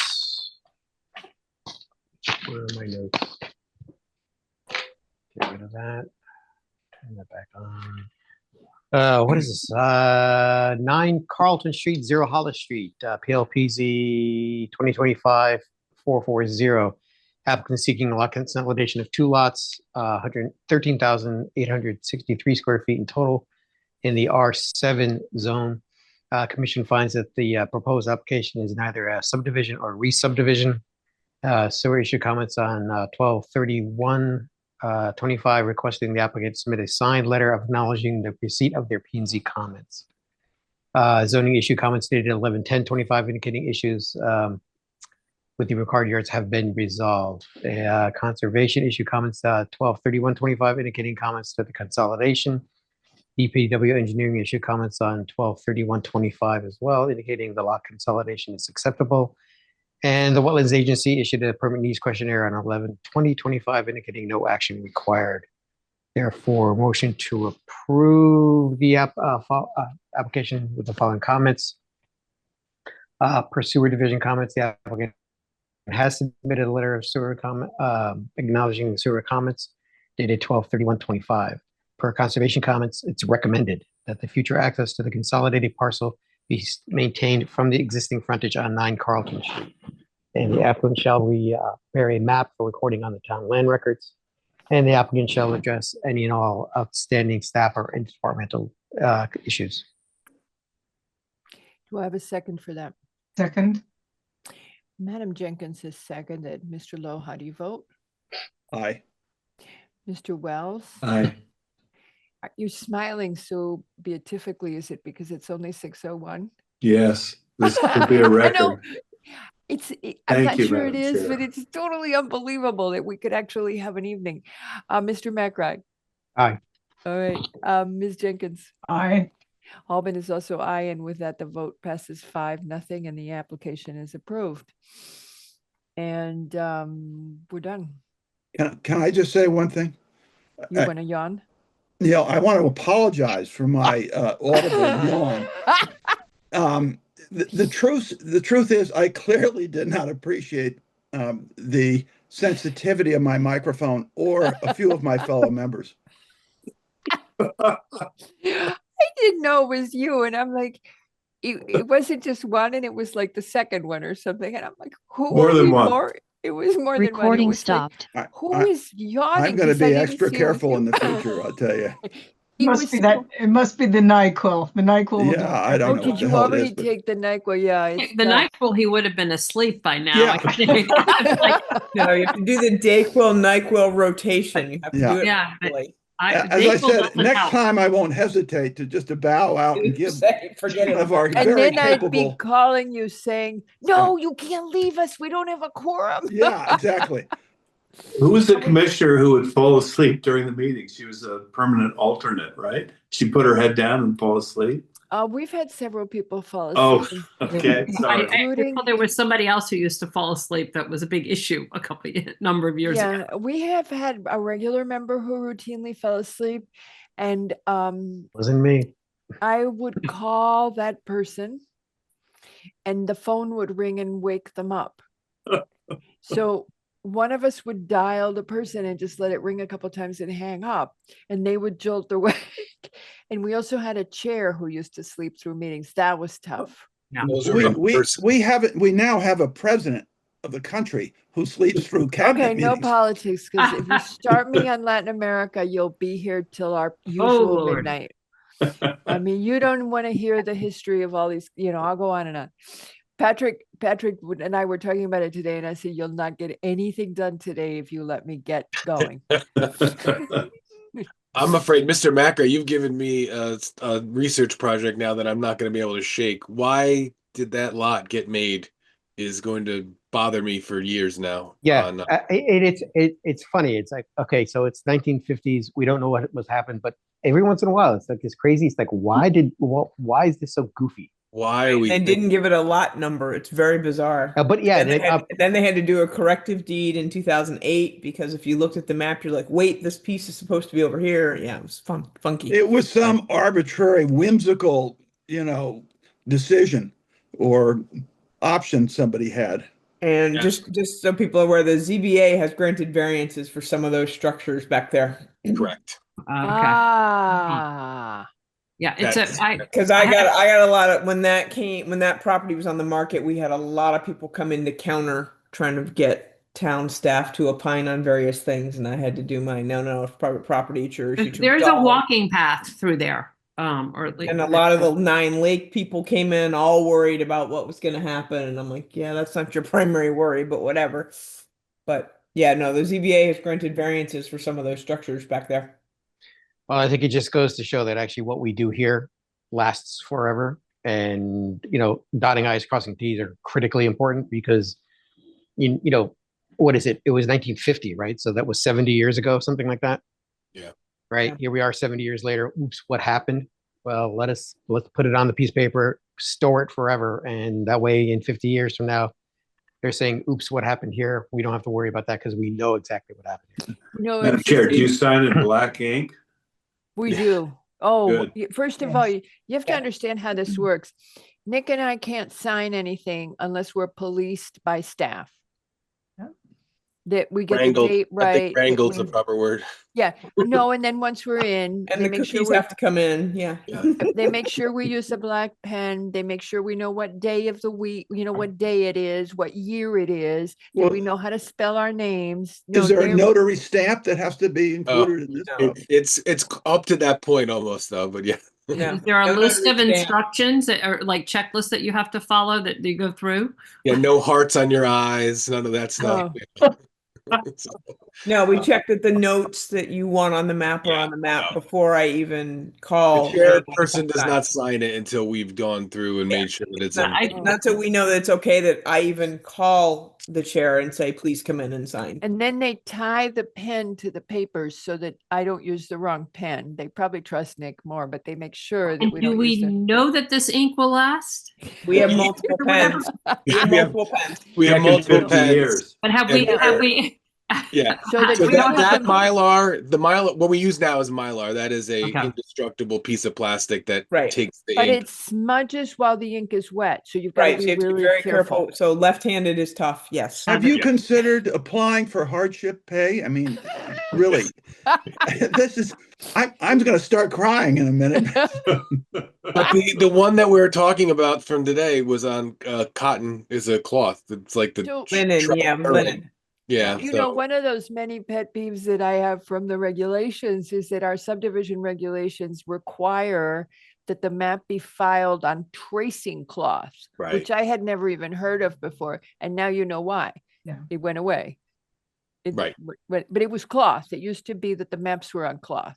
Right. And this clearly it's not the best for long-term retention, but And now that's the tracing cloth. We should go And back to papyrus. it's just sheepskin or whatever, right? Yeah. All right. Patrick, I don't envy you having to figure out all the nonconformity issues, but good luck. Well, Well, I think 813A takes care of a lot of them, so. Yeah. Yeah. 8 what? The 3-year rule of 813A is going to You know, take I care of a would- number of those. Yeah, I was thinking, so as Yeah, long but- as, yeah, Yeah, But- we're way over 3 years, on so- everything.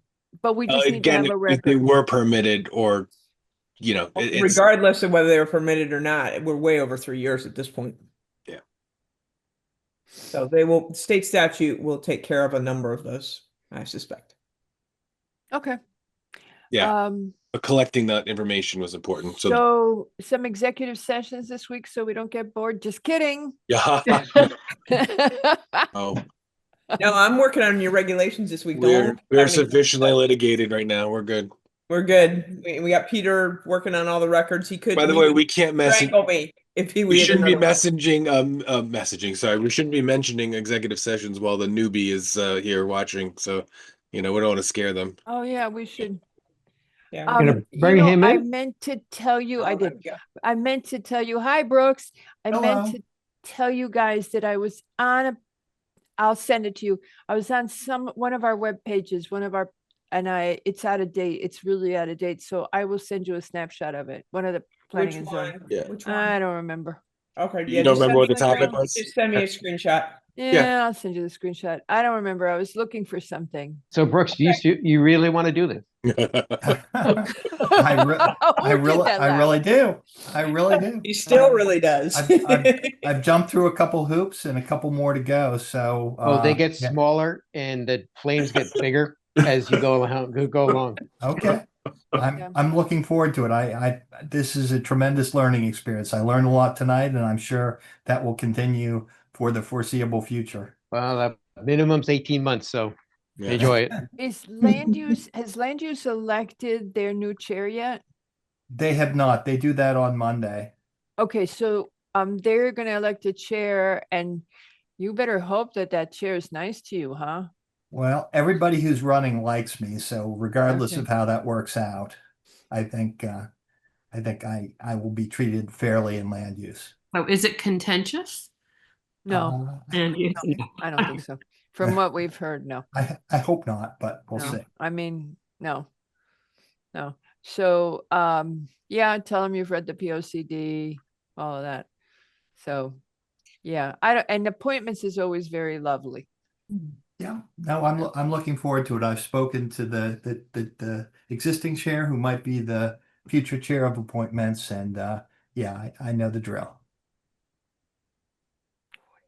Oh, okay. The existing chair of, They're electing a new chair on Tuesday, and I assume the existing chair will be the re-elected chair. Well, in any case, I've spoken with him and a couple other people. And I know the oh, drill. okay. Okay. Oh, because it's an all new RTM. It's all new. Lots of elections taking place next Yeah. week. Okay. So we'll get to see that happen. All right. Okay. I assume you had a really good time with us tonight. Absolutely. I assume that every meeting is this short, right? Look at how Bring a giddy we are. The first one you'll have to vote on will be like one that goes till 11. Yeah. I would Look at just how say, giddy we are. plan on having a large lunch on the days of the meetings. No, then I get hungrier. And dinner prepared, or an easy dinner. Yeah. Have to do it in short order. Good slow cooker night. Absolutely. No, I've Or a bowl of heard cereal. stories. I've Or a heard bowl of stories and cereal. I'm ready. Okay. So you guys want to go eat dinner? Yeah. You can have a 2-week break. Maybe.